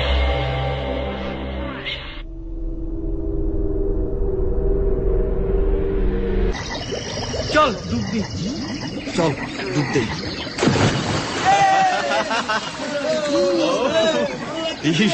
সুপার সুপার, আরে শেষ ছেলেবেলার আনন্দ, তাই না? অনেক। চল দেখি কে কতক্ষণ ডুব দিয়ে থাকতে পারে। চল চল। সবাই মিলে ডুব দিল। সে কি উত্তেজনা! ঠিক সে সময় সবুজের কাঁধে ভারী কিছু চাপ পড়ল। এবার কুয়াশায় শুনলেন রোমাঞ্চকর এক খেলা। আজ রাত 11টার খবরের পর, শুধুই এবিসি রেডিওতে।